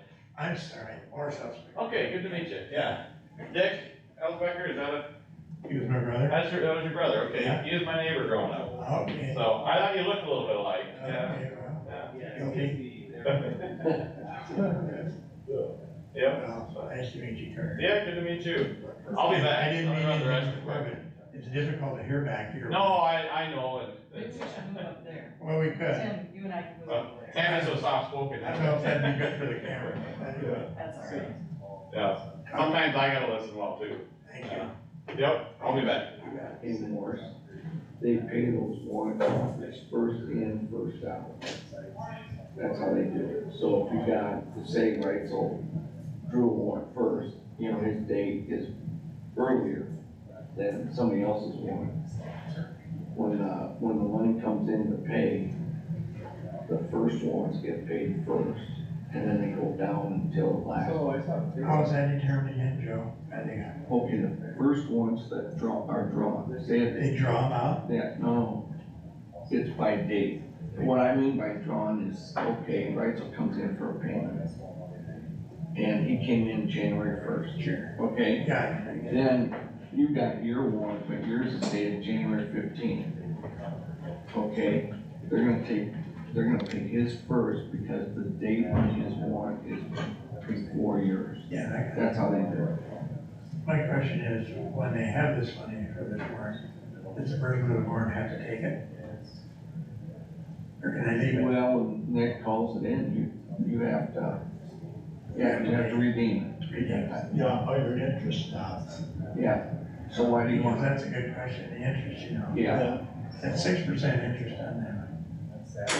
Right? yeah, At the time we did this, I was thinking we would add 4%.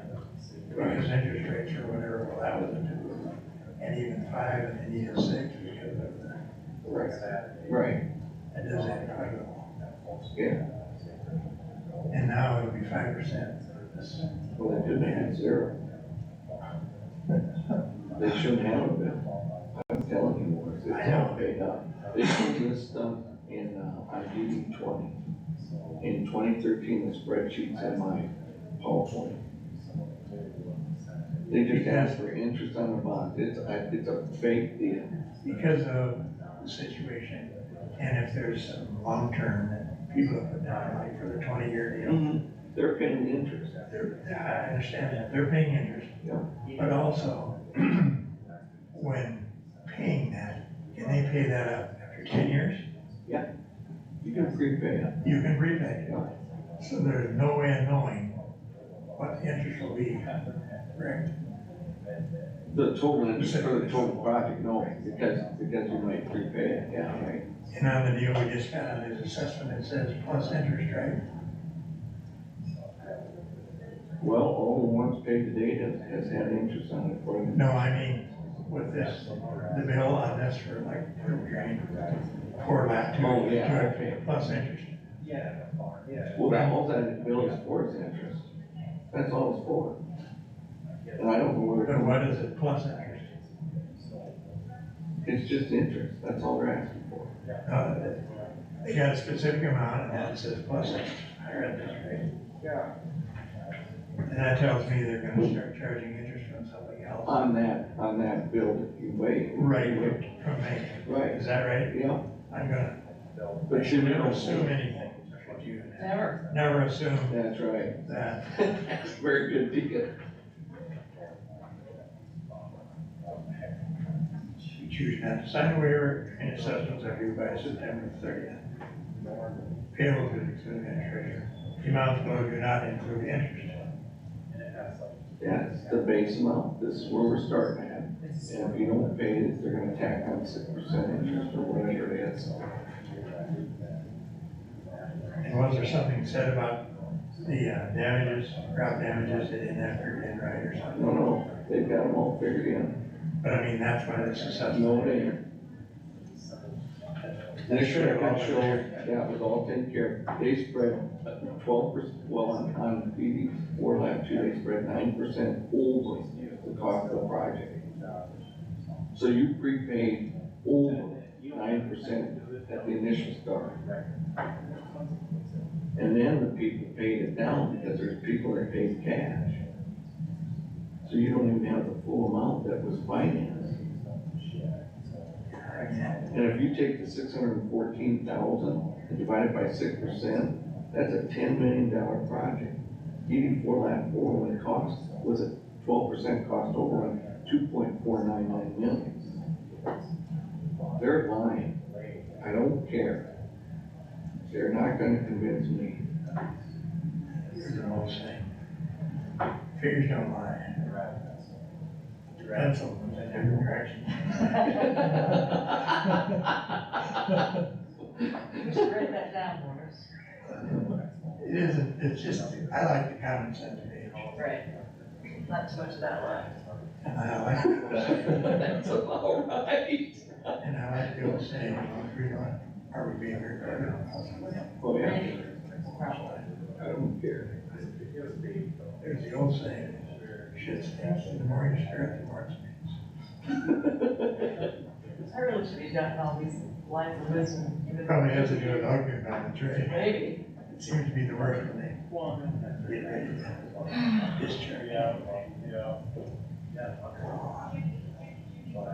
Right. I would have thought they'd explain this before. Stay with me for this next one.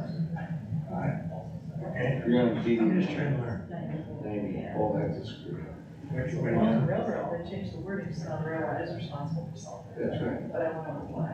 Is that what the problem is, when they don't move? Yeah. See, they have a whole section just in DD compound. I don't know, 468, there's just a section for railroads, and I cannot see how these railroads can just hold drainage districts off.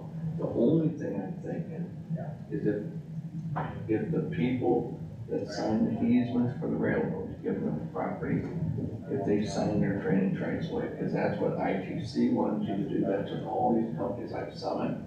When you sign, then you have to get written permission to do time. So that's one side of the equation, because I got a friend that's got a hole in the railroad right away. He can't get that fixed for nothing. And I says, well, when we read the section of the out code, we have every right to go to the railroad against that. But the thing I don't have is what does a easement say that the property owner signed to allow the railroad to cross their lanes. And did they sign those drainage rights away? That's what I That's my like to see. understanding, it's the wording that got changed. It went to the culverts now Oh, yeah. versus the railroad, and that's how they got that. They worked on Doug Street down at the. Oh, The yeah. drainage, whatever, Yeah, and it worked on it, but several other people just showed that wording, but I believe it's the culvert wording.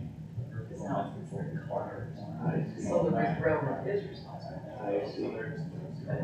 Well, Yeah. Well, that's where you gotta look. We're way up the road. Yeah, I know, but you're affected. We're the most, Yeah, we're the that's right. most, Yeah, that's right. because we're the furthest away. Yeah, right now, you're paying for all of it. And then you're gonna get an interest bill 5 years later. Hey, Morris, I know what happened here. If you look at my PowerPoint presentation, there's a 40-foot long by 25-foot wide by 18-foot deep hole over DD492 that never got fixed. So I'm thinking of bank on this. Excuse me, where would that That's between, Elmer Hellman's and, the Vasquez boys there in, There's a hole in it, never got fixed. yeah. I got it, that stuff I gave you. Yeah, If you look at that, Yeah, it's in the last part. there's a deal in there, there's request to fix something on either side of the lane, right? FEMA, yeah. And that was signed by Dennis Howard. Yes. How did that be? Well, that's a good question. I didn't know that property. Yeah, He's not in it. I know that, that's why I can't even complain for you guys. You know, yeah, how pencil moves. It's all in the family. But yeah, All in the family. yeah, that's right. And then they use Dwayne's number, so you know, if someone's investigating it, they're gonna say, well, he's dead, or, you know what I mean? So there goes, well, here's the deal, that hole remains to be, there's GPS coordinates there, I put in a repair request to have that hole looked at and bring your shovels. Because I talked to Dwayne, and evidently he didn't know what I was talking about. He thought I was smoking something. So it's a fake repair request, is what it was. You know what I mean? So you have to dig the hole to find it. But here's what the bank's looking at now, you know about acceleration costs, don't you, Morris? You guys know about it? In a lot of your lending institutions will have an acceleration cost. So say that you lend on a home, and the banker comes out there and says, oh my God, they're letting it go down. So we're gonna call the note, because that's our asset that's backed in the loan now. And it's deteriorating faster than we're paying it off, so they're gonna call the note. That's in the acceleration cost. So I'm betting some banker or the people who own loans that are financing this thing looked at that and said, hey, you better call that in because they ain't taking care of their property. It's being cynical. That's why you got the bill on DD for they're just bringing up, we only owe $175,000 left on. That's all that's left on DD for Lat 2. Plus the interest. They're just throwing that on there, 250,000. Let's just pay it off and say, screw the interest. Then we don't have to pay any interest, right? Those figures are all fictitious. It'd be interesting to know what's left, the principals there. 175,000. It's in your presentation. I did the math. Okay. Because I had Nick's records. Okay. And I believe Nick over the auditor. Another thing, the auditor's records show. In 2020, both districts had an amount paid down to. Then after that, she never changes that number. And it actually goes up in 2023. You wanna know what that's telling me? People aren't paying their drainage assessments, so I'm gonna have to email the sheriff now and see whose ground is gonna be up for tax sale. I'm sure the auditor's been in close contact because these people ain't paying. They're not paying more. You know who's in district? Or Lat 2? You are. Are you in that? Yeah. Do you know anybody else that's in Dwayne Hellman, Phil Hellman, Billy Minky, they all got it. I don't even get my presentation. it? Go for it. I'm just managing this stuff. I can't answer that. Is it, it's, oh, that guy that lives in Burke there, what's his name? Joe Hyman. Joe Hyman, yeah. I'll have to get something in. But I'm just, why does this trigger in my mind? Some of these individuals, whoever they are on this, in this parcel, I would think pay that and stop paying 6% interest. Slow it down. Well, some people, sometimes banks just don't, they don't want to lend a certain individual. You know what I mean? So it gives. I'm just saying, Right, yeah, right. I agree with you. You're losing weight. Should have said. I think we I already think discussed that. I said that, didn't I? Yeah. So, Numbers that are normal. and it doesn't like, Kyle, you guys are fishing buddies or nothing. We try to be. You don't like me. Steve caught more fish. Yeah. Steve Are you caught. not in North Iowa? Yeah. Oh, I thought maybe something changed, but actually, no, you don't like me. You didn't do something right. Steve's always catching bigger fish. Yeah. You know, I do my fishing, don't you? High B. garden too, they call it acres. Yeah. Oh, it's just, Still trying to. it's been back about 5 years ago. Kyle. 2 or 3 months ago, it was at 275. And you know, I can't say anything against, you say anything against one, it's just, because everybody's got a little bit of something on their side. Right. Yeah. No, I take one, I don't want to do anything on the person, I didn't say that. I'm glad they're doing their job, but they gotta Watch it, they do. Yeah. Well, yeah, I mean, Roger was, I'm the only person that's normal. Oh, you are? Oh, she's normal too. You don't know how much that makes me feel. A lot better. There's a tool now. Yeah, you can have a support group.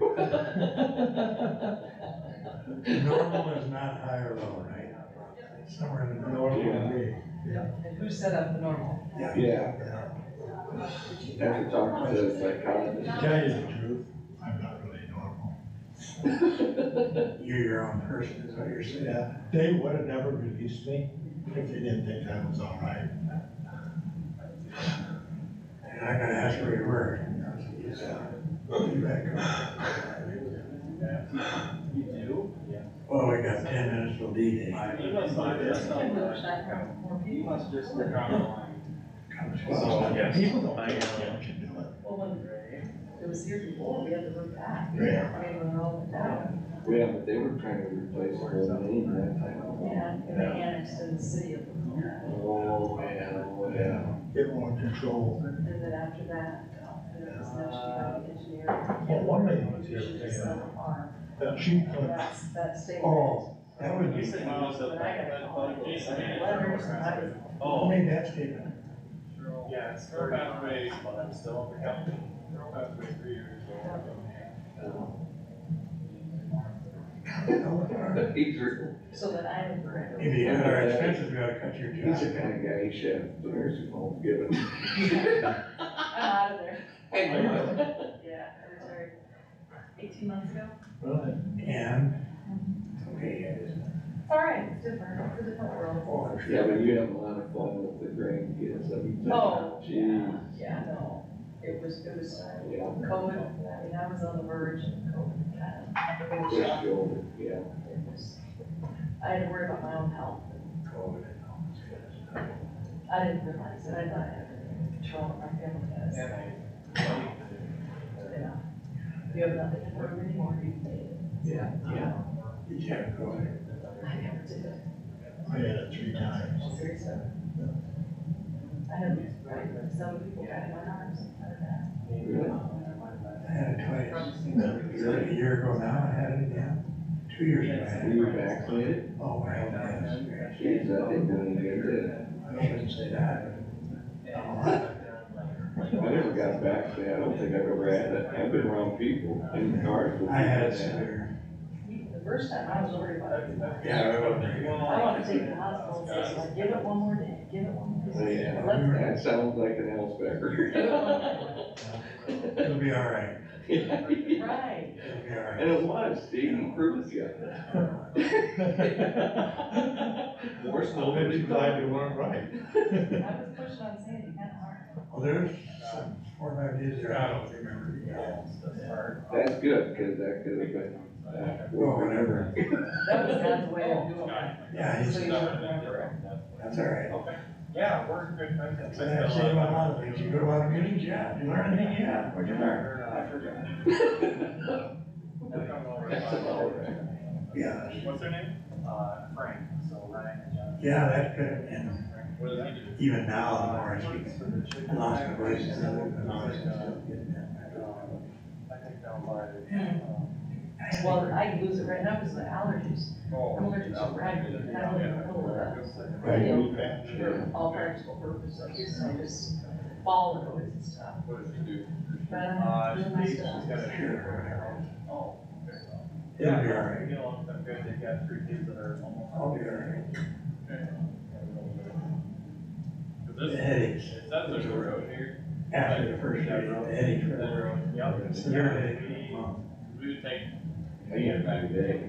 No, you don't ever get headaches. When I I was younger, it was. I have a headache that's, no, I do. Yeah, that's awesome. get up, take a pill. If you ever get your liver infection. Yeah. Down. Okay, when they I take It's It's good for your heart. You can't have everything. That's right. Pick and choose. Take time.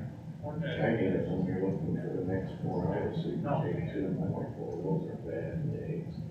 Excedrin is just an aspirin with caffeine. Yeah. Drink more caffeine.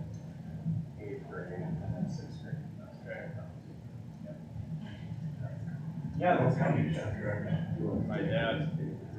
Home there. Yeah, I understand. I know, after my life around there, sort of. I would also cold coffee. Yeah, he just walked around. Sit down. This is a nice little setup there. Well, and when everyone, back in the 80s, when everyone was carrying out their growth farming more. Yeah, I always assume, should assume, the supervisor is the one that are gonna take care of it. This is all. I didn't have, they take care of it. Supervisor. Yeah. So they're present. Use the Take care of smart. Everybody is. Take care of yourself and you can put it ahead. Don't worry about Is it anybody rushing else. up here to get I gotta go downstairs. I'm glad that you're. Watch one first, lots of bills in there. What matches my outfit? Okay. I like that. Whether you put out there or not. How do you like being in town? It is. And you got a nice. It seems like everything I'm around. Brother to be there, grandson, young people on there. Morning. Morning. How are you?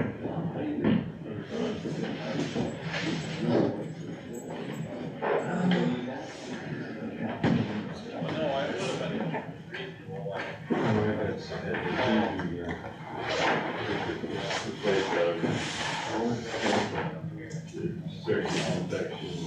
Well, they got.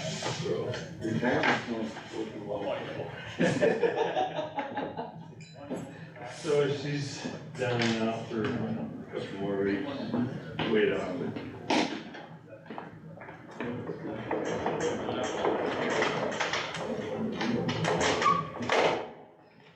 Must be in the right place.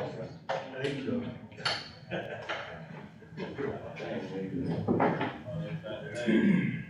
Yeah, glad to hear that. Yeah.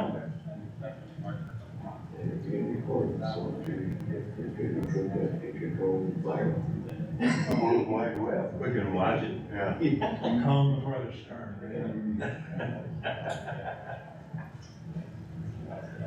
So if you own a golf that's on railroad tracks, easement that has an easement for railroad tracks, any of you guys stand. So the railroad goes back to your farm. Okay, this is just a question I have for you. Because I got worried. Farmer lives right to check out the forest. What do you do for land?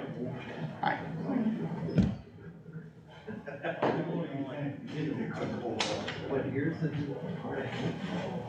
How does the railroad keep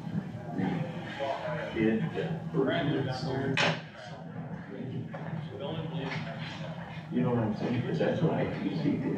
They said, hey, your son needs with what they wanted. What's new with bank rush? Do that. That's about it.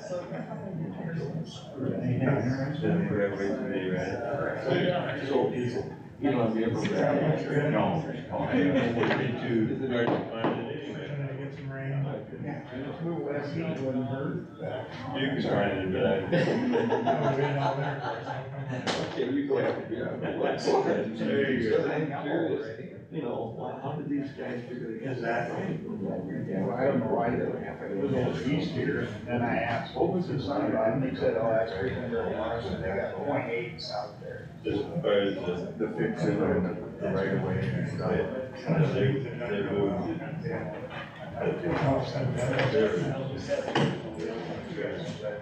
On their property. You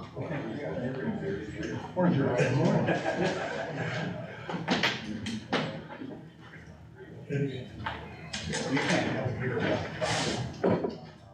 Is a problem with something? Opportunity? Other than that.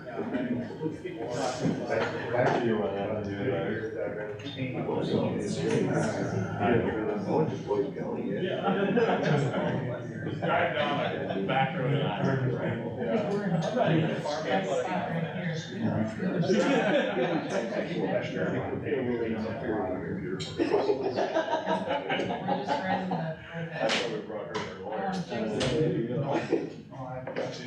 Morning, Spencer. Morning, how's it going? I was up by Grand Meadow the other day. Shoot. Trying to find parts of it. You know, it's the Wi-Fi just Kossuth County, did it connect? Kossuth County Court, you know what Wi-Fi? Why don't you grab the IT? What's that? Grab the IT guy. Oh, okay. That ain't too bad so far. Trying to take a few. No, you're okay. I'm Okay. Do you want So we got an assistant today. I do. Yeah. Were you, you're scared or, you had to bring reinforcements? Yeah, exactly. Gotta have somebody to fall back on, right? Do you? Yeah. Okay. He's gone? He's officially retired, yeah. So did he move then too? Not yet. He's talking about it. Is he? Yeah. Is he going south or north?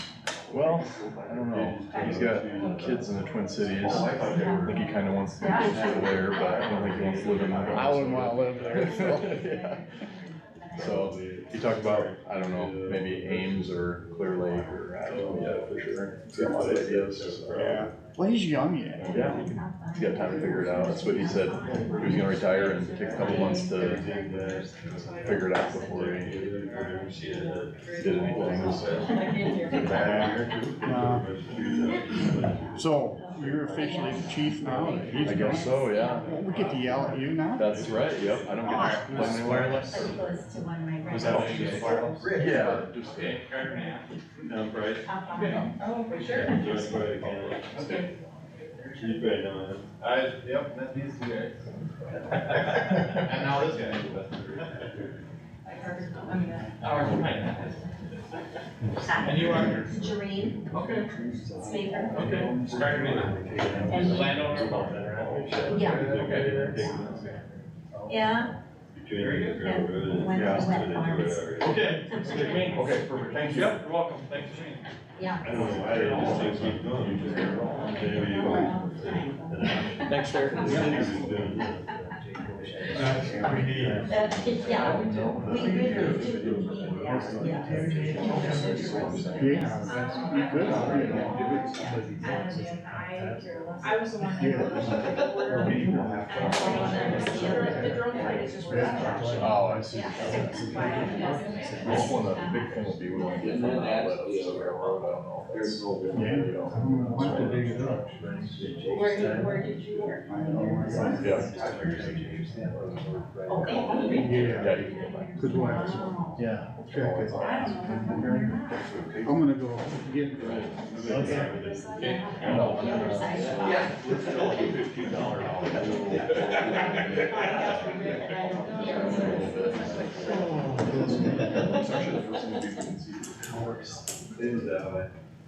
On the YouTube. But yeah, they dug up and, So they have this different approach. Wearing my clothes. Yeah. Yeah, I do. And Derek. It goes to the- Yeah, Derek goes to- I see that. Yeah, I just think that this one. I've got all that stuff. Yeah, so it's sort of for You got it figured out for me? Yep. You're good? Yep. I'll turn the light off. You want it off back here too? Yeah, probably would. Actually, let's go. We're gonna put you in the dark. Where you from? Yeah. Oh, my God.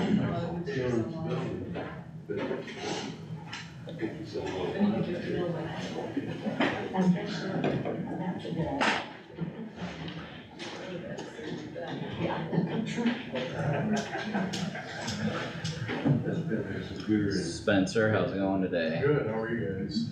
Pretty good, so you're. Excited for this heat. Yeah, no kidding. Feels good to be in the AC. Yeah. It's got for a while already.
It is 10:01 and we will open the hearing.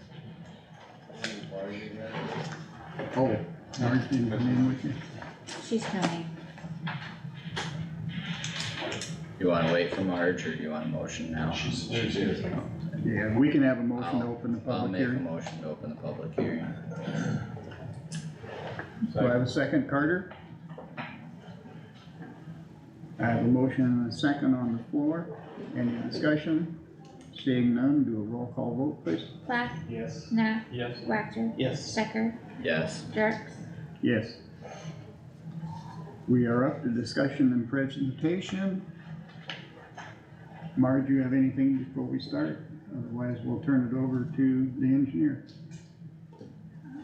You should have in your folder Yeah, the letter. The letter, and then he's got that. Okay, yep, we do. Should be good, Spencer. Perfect, thank you. Yeah, so the board should have the letter that we'll kind of go over in their folder. We're gonna pull everything up on the screen here, but we do have just some plats. If any of the landowners or anybody's interested, you're welcome to grab one. Just pass those along. So I guess before we get started, I'll just ask, we have notice and proof of publication with the auditor for the hearing? Okay. Well, I'll get started then. So, good morning, everyone. My name is Spencer Peck. I'm with ISG. We're the engineer for Drainage District 90 Lateral 1. I recognize some faces from some previous hearings. That time, you may remember Ivan Dressler was the engineer on the project. Ivan has since retired earlier last month, so I've taken over as engineer for the project with Ivan's retirement. I've also got with me Rachel Millage. She's a graduate engineer with our firm. She's done a lot of the work on this project with me as well. So with that, I guess, Marge, were there any objections on file before we, okay, none filed before the hearing. So I'll get into a little background here and just kind of an overview of the hearing before we get into some of the content. As I mentioned, there was a series of meetings that happened back in 2021 and then finally in January of 2022. We've got a timeline in our letter that we provided with the board that was filed, which kind of provides an overview of what happened. There was an original request to evaluate for repairs. We evaluated for repairs. We were additionally directed to research potential improvement options. There was an informational meeting in June of 2021. And then after that meeting, we completed a full study and report. There was a hearing originally scheduled, the original hearing on this was in November of 2021. At that time, there were a number of objections filed to the project. for the improvements, that were proposed. So that hearing was then continued, until January 11th of 2022. At that continued hearing with some additional objections that were filed, remonstrance was met for the improvements, that were proposed. So if you remember, for those that were here, we had proposal options for a new open ditch and an improved tile main along the system. Those were improvements to the system. In addition to that, we had also recommended at minimum repairs to the system at the railroad crossing. Remonstrance was met, so more than half of landowners owning land, totaling more than 70% of the acres in the district, filed objection. So at that time, the board acted to stop all improvements from proceeding in the district. And that is still the case today. So the hearing today, we are not covering anything with any improvements. Those were stopped by remonstrance and nothing has changed on that front. Additionally, at the hearing in January, we had recommended in our report that if improvements were stopped by remonstrance, that the board act to proceed with repairs to the district. Now the difference being repairs by law do not have right of remonstrance. So the remonstrance applied to the improvements, but the repairs we found to be necessary to the system. So the board did act to proceed with repairs to the system, specifically at the Union Pacific Railroad crossing at that hearing. Another part of that was that we had suggested completing those repairs with a larger pipe at that crossing as to accommodate any future improvements if they did happen. So that's kind of what got us to January 11th. Do you want to pull up the plat, Rachel? I'll just kind of, so everybody's. So just as a reminder, those improvements were proposed.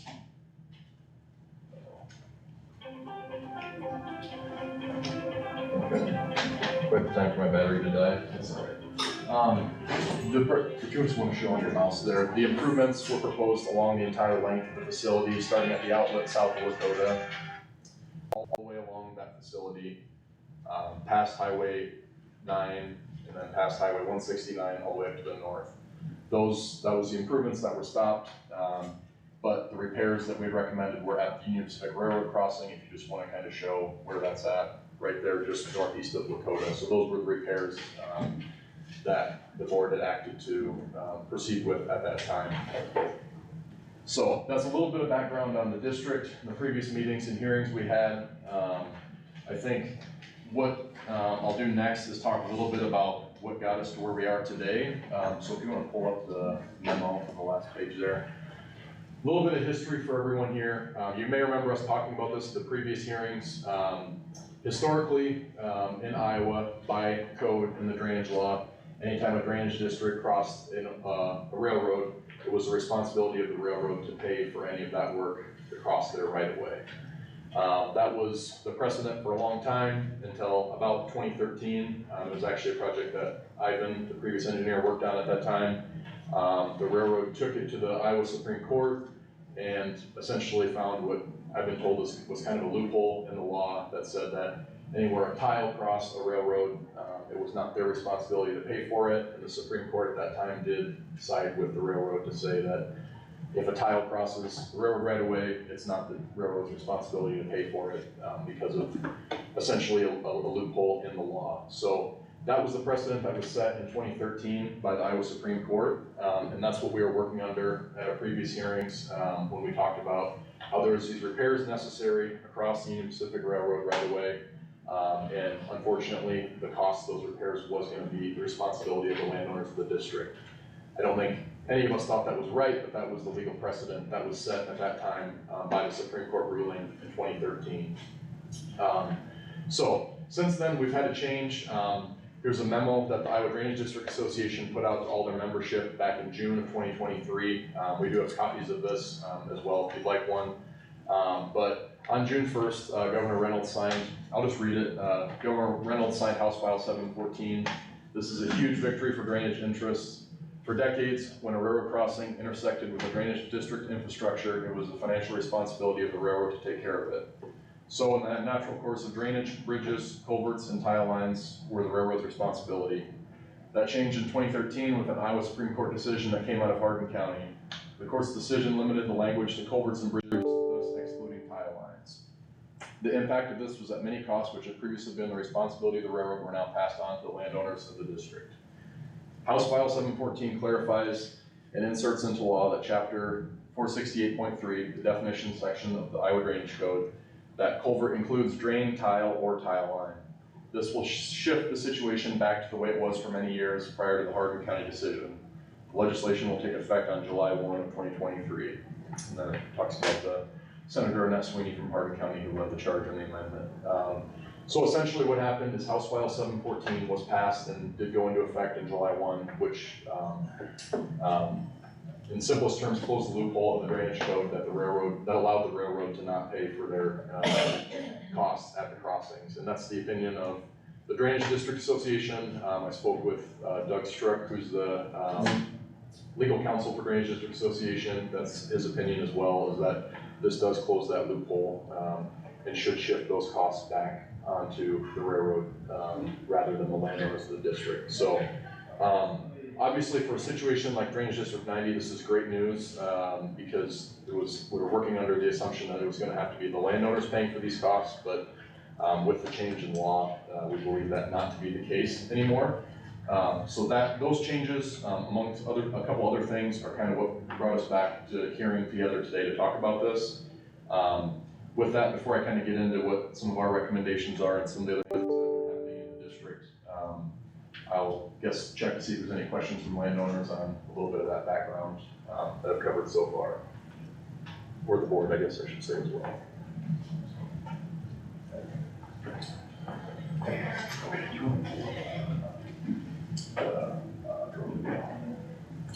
So another thing that has happened since the last hearing we had is there have been some tree root issues in the district. We can go ahead and play. So this is a drone video we took back in May of 2023. There were some tree root issues along the tile system, separate from the Union Pacific issues that we were already aware of. Some of those repairs have already been completed, some are in progress. Kyle, I don't know if you want to talk on that a little, or? Yeah, so there's actually active work right now on the east side of town. Trees have been removed, part of the tile is opened up, it has not been replaced with non-perforated, but that isn't processed yet. But there was substantial tree roots in that area as well. And this was an area that's already been repaired as well? That has already been repaired, yep. So that area south of Lakota had tree root issues identified back in 2022, those were repaired. And now you're seeing this was back in May, but some of the work that's being done east of Lakota there with additional tree root issues causing blockages in the tile, and some of those repairs are underway as well. What you'll see here, it may not show up in this video, but it probably will in the next one, you'll start to see it. As we start to look upstream, you can see the Union Pacific Railroad crossing, and you can see the conditions upstream of it there, and all the fields to the north. I'm sure you all are aware of this as you've driven by or seen it in the area, but still, it's good to be able to show. So again, this is what we're looking at. There are obviously some wet spots and drainage issues downstream, but it's pretty obvious based on our evaluations and these drone videos that there's definitely some issues with the drainage at the Union Pacific Railroad crossing. We've got a lot of ponding upstream of it. So I believe also there's some work been done to try and identify or document some of those issues, but it's been pretty difficult with the ponded water. It's been next to impossible to actually get access in there and move anything with the camera because of how bad it is downstream, taking the water as well as upstream. But we do have this evidence of those drainage issues at the Union Pacific crossing that you can see just how different the difference from the north side. So you can pause it there. So I guess with that brought us to today with some of the repair work that the district has done and what we believe to be very obvious need for repairs at the Union Pacific Railroad crossing is we brought this back to the Board of Supervisors as trustees and recommended with the law change and some of these other changes that we reconsider the direction we're going with the project. The previous plan was for the district to complete the work, the repairs at the crossing, and then the district to pay for it. But what we've done now is we've provided updated recommendations to the board of supervisors, based on some of these changes. And so with that, they talked with legal counsel and they felt it was best to bring landowners back to public hearing to hear, some of these updated recommendations, for proceeding. And then we can kind of go from there. So, I think what I'll do is I'll just kind of talk through, so we had an engineer's report, that was filed, for those previous hearings. What we did file with the board was an amendment to that report, which is on file. We do have copies with us here today if you'd like one. But essentially we talked about the background that I just went through with everyone here, previous hearings and existing conditions, as well as House File 714 that was filed by Governor Reynolds. And what we talked about as well was the repair options across the Union Pacific Railroad crossing. So similar to our previous reports, recommendations, we're still recommending a repair across the entirety of the Union Pacific Railroad crossing. More than likely, with the tile being 100 years old, a new pipe is going to be necessary, likely a jack and bore of a steel pipe across the railroad right away. So at that time, we had evaluated a couple different sizings for that crossing. So the existing tile there is 24 inch. To provide the same capacity, we would recommend a similar sized steel pipe, just because of the nominal sizing. It'd be actually a 26 inch steel pipe. Would provide the same capacity as what the existing tile has there. What we'd also talked about with the board was if we're going to go through the process of replacing this pipe, what if we sized it for any future improvements so we never had to do it again? So that was what the board did proceed with at that time, which was a 60 inch pipe.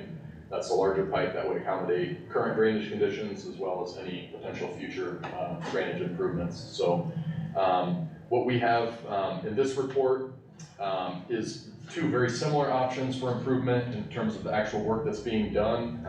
Option one, again, being a replacement with a 60 inch steel casing pipe across the railroad right away. The size and that grade of that pipe would accommodate any future drainage improvements if they were to happen anytime in the future. So that essentially more or less matches what the board had acted to do back in January 2022. Option two, we have as well as replacing the 24 inch tile across the railroad with a 26 inch steel casing pipe. This would again restore the original capacity of the system.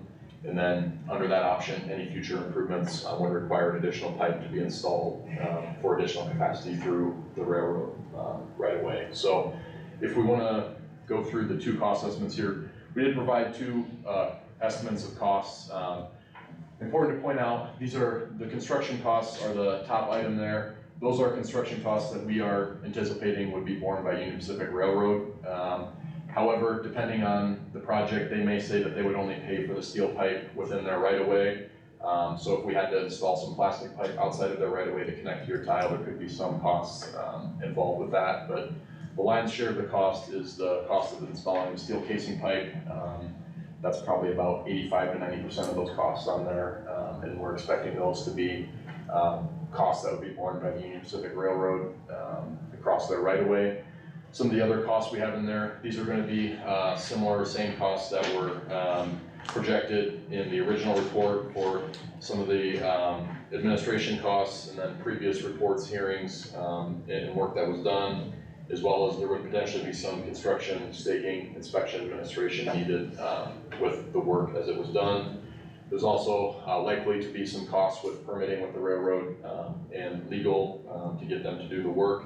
And then we also have the annexation and reclassification costs in there. So the cost estimates, essentially the items in the cost estimates match very closely to what we had in our report back in 2021, 2022 for the repair option. The major difference, some of the prices obviously have increased, but now we're anticipating the majority of these costs would be borne by Union Pacific Railroad. So with that, we have the two options in there. Obviously, the larger pipe being the more expensive. What we are recognizing and working with the railroad on previous projects and similar work is that because the district is not actively pursuing an improvement project, they may not be willing to pay for the additional cost of putting in a larger pipe at this time. At their own cost, they may say, well, they're only legally required to restore the drainage that it is, upstream and downstream of it, so they may only be willing to install the 26-inch pipe that's needed. Now, we would have to consult legal counsel, but I believe by law they would only be required to do that. We could tell them that, hey, if you put the bigger pipe in now, you don't have to worry about anything in the future, but they may say, we'll just put in what's needed now and then cross that bridge when we get to it. So what that kind of leads us to today is at the previous hearing, we had directed, or the board, had taken action to direct us to proceed with the repair with a larger pipe. Our recommendation and our updated report here states that obviously option one, the larger pipe, is still preferred as it provides capacity for the existing conditions and any future improvements. But recognizing that that could pose additional challenges, we are stating that option two is an acceptable alternative. The district had remonstrance against an improvement. The district's not actively pursuing an improvement. So at a minimum, getting the drainage restored to what it was previously is an acceptable alternative. Both options we're recommending be completed through Union Pacific Railroad at their own expense. And option two would be constructed with the understanding with Union Pacific Railroad that should future improvements ever be made to the system, they will have to make improvements at their crossing as well to accommodate those improvements. And I will state that the code says that as well. So if Union Pacific repairs to existing conditions now and the district decides to improve at a later date, the code does also state that if the district pursues improvements, the railroad has to accommodate those improvements as well.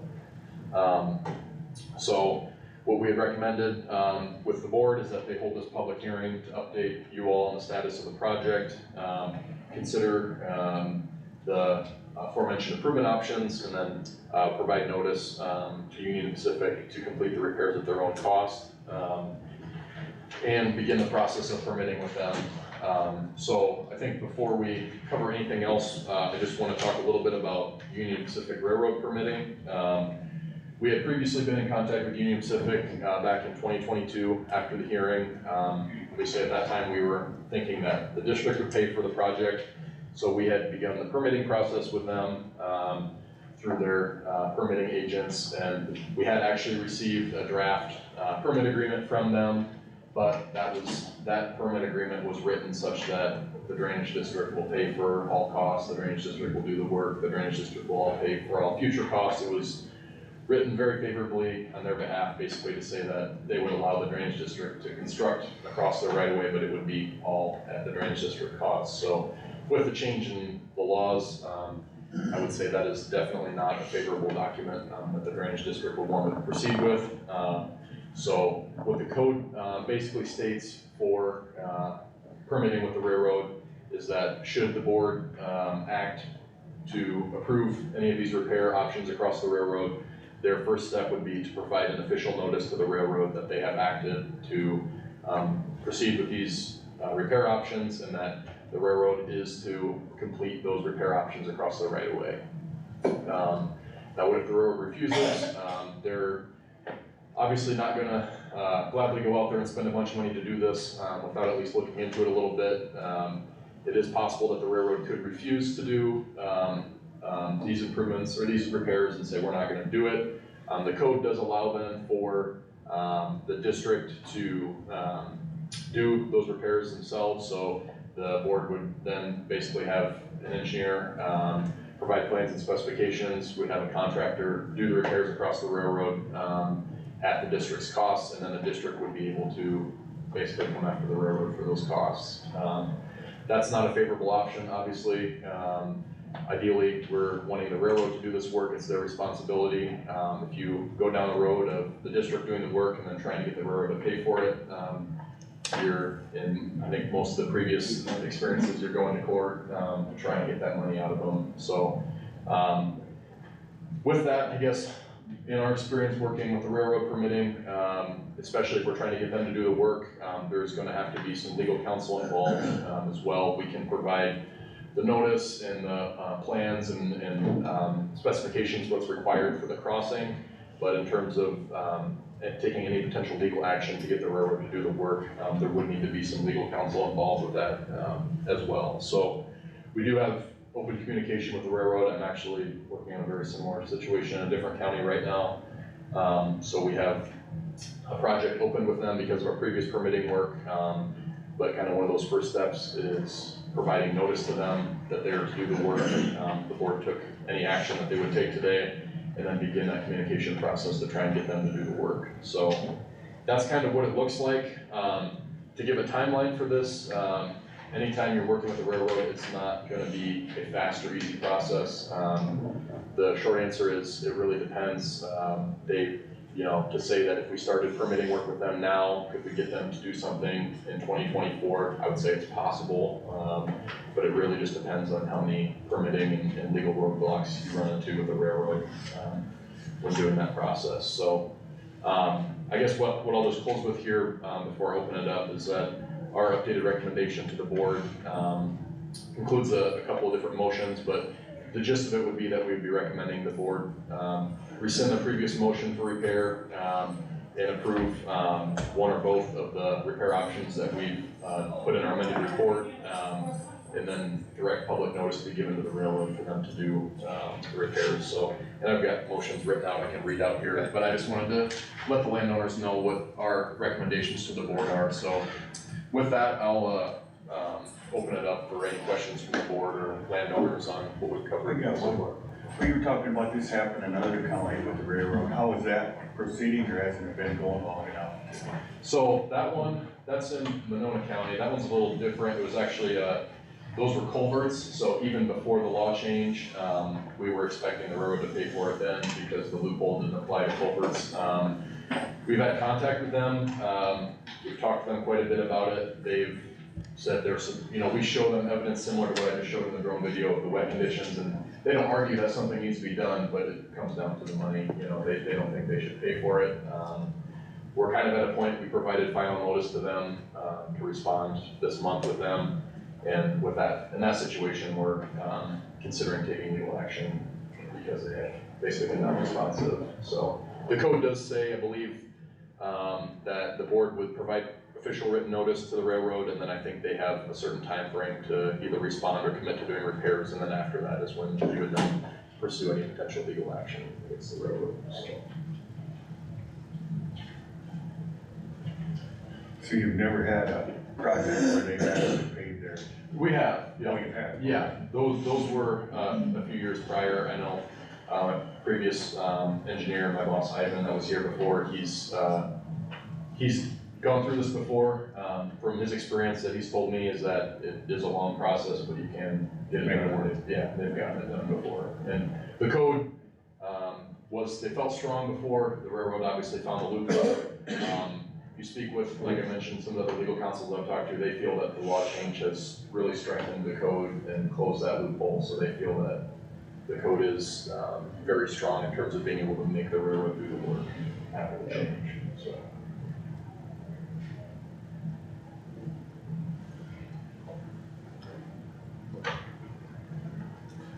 Any other questions?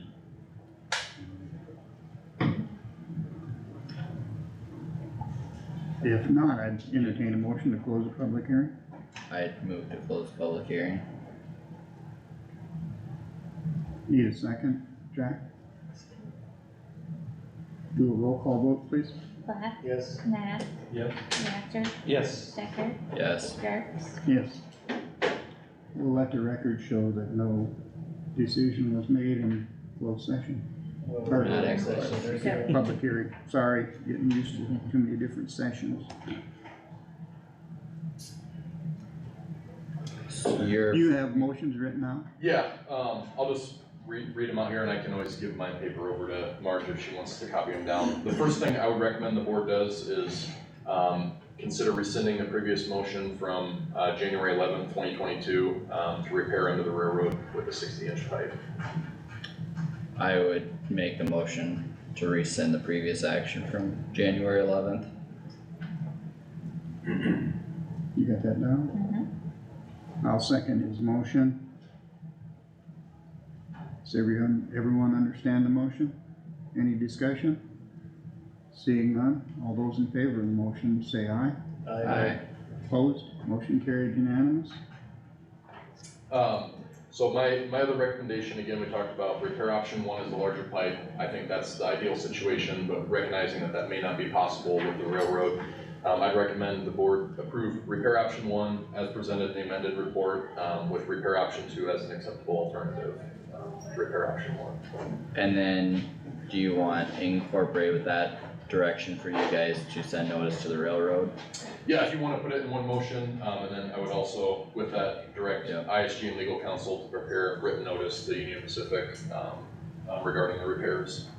I would make motion to that effect, all as one motion. Can you repeat that?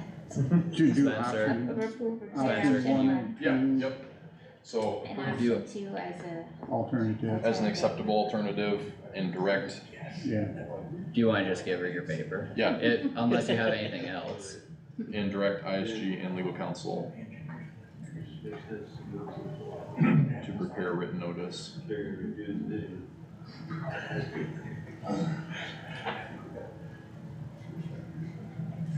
To Union Pacific regarding repairs.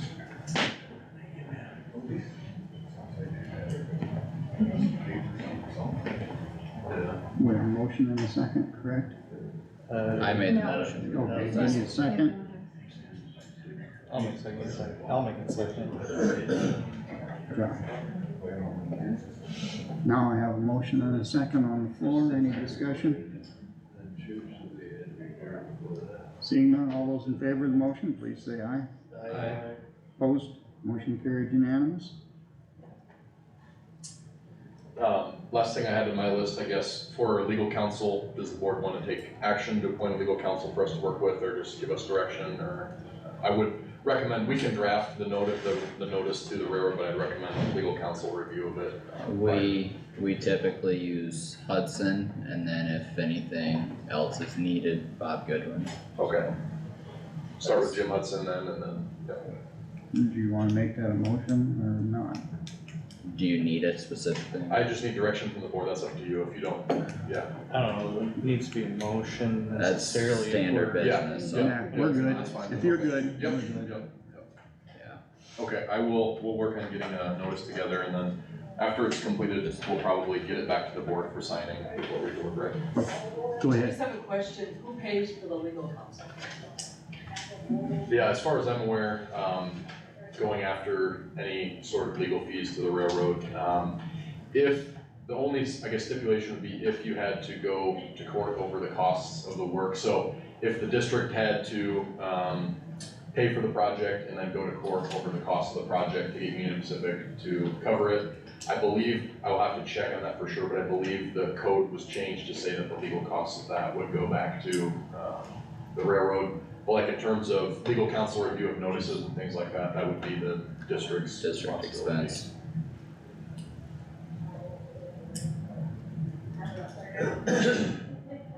And you keep us informed how that was going? So that there would be a surprise bill along the way? Yeah, I think if there was any significant, changes or proceedings, I think at a minimum, I'd recommend that the board had us, prepare a letter to landowners, at least if not hold another meeting or something, if there was significant changes. And correct me if I'm wrong, but, under your other district costs with all that included there, some of those expenses have already been incurred and paid, right? Yeah, like the engineering, Yep. pretty much all that has already been incurred. Okay, that's what I was thinking. Yeah, we, as far as really engineering from here on out, I mean, we have kind of working with the Union Pacific to provide the specifications. Maybe we should pull up, do you have those plans that we had? So in our previous work, we had, prepared, it would be the review set on the top there. We had worked with them, we provided them some documents of, plans for work, doing the work across the railroad.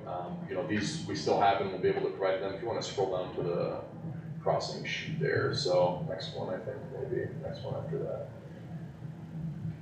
There we go. So we've already prepared, plans. We had already worked through preparing plans for doing this work, so we have this, we'll be able to utilize this working with the railroad. So in terms of like further engineering costs, you know, unless something significant changed, or if we decided that the district would proceed with the project, there's really not a lot additional there. Really, the only additionally incurred costs out of those that haven't already been incurred, any construction, staking, and administration, if the district chose to have the engineer inspect the work that the railroad did, any permitting that would be needed with the railroad, and then the annexation and reclassification would be the only other ones, so. So a sizable chunk of it is already done and out of the way, which is what I was under this understanding. And you were saying that pipe will be bored underneath there, not done? That, you know, the bridge is there. Could you do it as an open cut? I think maybe you could. I don't know what the railroad would want to do. When we looked at it from our perspective, anytime you try to do an open cut in or near a railroad, the mountain structure and the requirements they have for shoring and bracing are just crazy that we felt it was better for the district to bore under there, and with them doing their own work, they may decide that they want to try and open cut it. I'm assuming that they would just jack and bore, that's what they've typically done, but they may decide to open cut it. I can't say that for sure though. As long as they pay for it, it doesn't matter. Yeah. Well, they're probably not gonna pay the upgrade, which. That will be a tough one. They may, if we lay it to them and say, hey, if you do this now, we don't feel we're gonna have, but that would probably be a tough sell, I would guess. That might just stall it longer. Well, yeah, that's kind of why I thought have the second option in there, that way, if they're fighting that, we can say, okay, let's just restore the drainage. Yep. Well, the other thing is, it wouldn't be laid at the right grade if you did an improvement. Right, and that's what, I mean, we projected it based on our proposed improvements, that we had in our report, but. I couldn't see the numbers up there, but the upgrade is how much? Extra? The size or the cost? Well, the cost. Total. She's got. 110,000 difference. Yeah, that's. Fuzzy numbers. Yeah, I'd have to. Well, if they're paying 85% of that, that's not. All of it. They'd be paying all of it. No, the upgrade, if they made us pay the upgrade. Yeah. Oh, I see what you're saying. Yeah. No, it would be their cost either way. It's just a matter of if they're willing to put the bigger pipe in now, you know, or not. It would be their cost either way, whether or not it's repair or improvement, so. Yeah. Well, any other questions, thoughts for this? I see they tore a bunch of trees out along the ball diamond there. Is that something they're gonna do underneath the ground too, to inspect that, or? What do you mean underneath the ground? Well, where the tile actually runs, do they? That's what I was referring to earlier. They're removing that and replacing with non-perforated. There's a lot of tree roots in there. So is there anything they can do with the existing tile that, I mean, can they go in there and knock out the root systems, or how do they fix that? Replacing it with non-perforated is the fix for that. Like they did on the south part of town. Yep. Okay. You can go in with a jetter, but you're probably not gonna get all of them, and then they're already started in, so it's gonna refill very quick. Already weakened enough. And you're gonna spend a lot on the jetting anyway, because of how bad they were. It would be a very extensive process, so. Replacing with non-perforated is by far the most cost-effective solution there. And we have to be able to get the water out of that area so that we can be able to even see through the railroad, so. Step-by-step process. So who will make the decision if they say, no, we're not gonna pay the upgrade? You guys? So the board just acted on that. They said repair option 2 is an acceptable alternative. So basically, if they say no to the larger pipe, Mm-hmm. then ISU would just basically go back, okay, well then here it is with the 24 instead. So it's really up to the railroad then?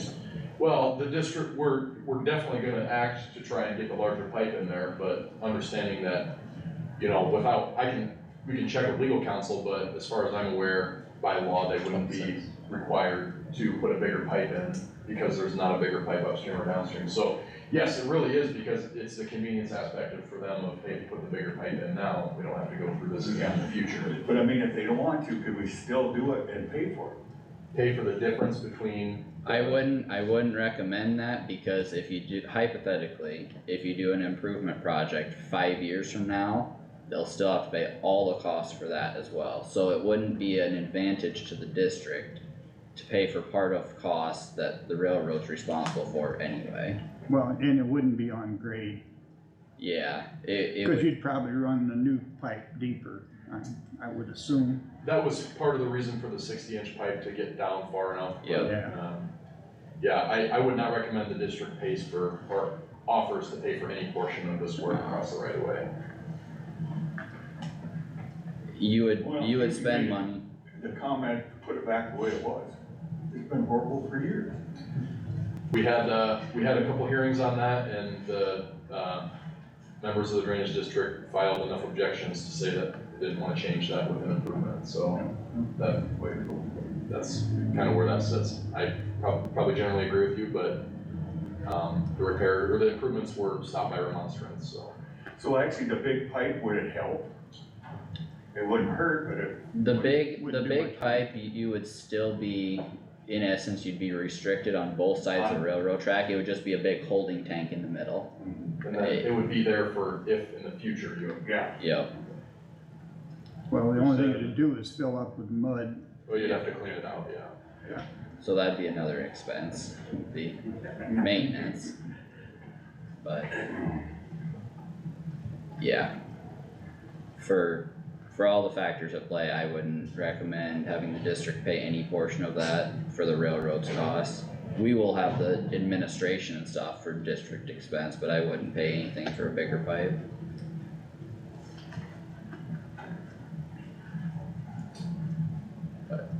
Any other questions? Thanks everyone for coming. Yeah. I do have, I'll leave a couple business cards here, if anybody has any questions or wants to reach out, let me know.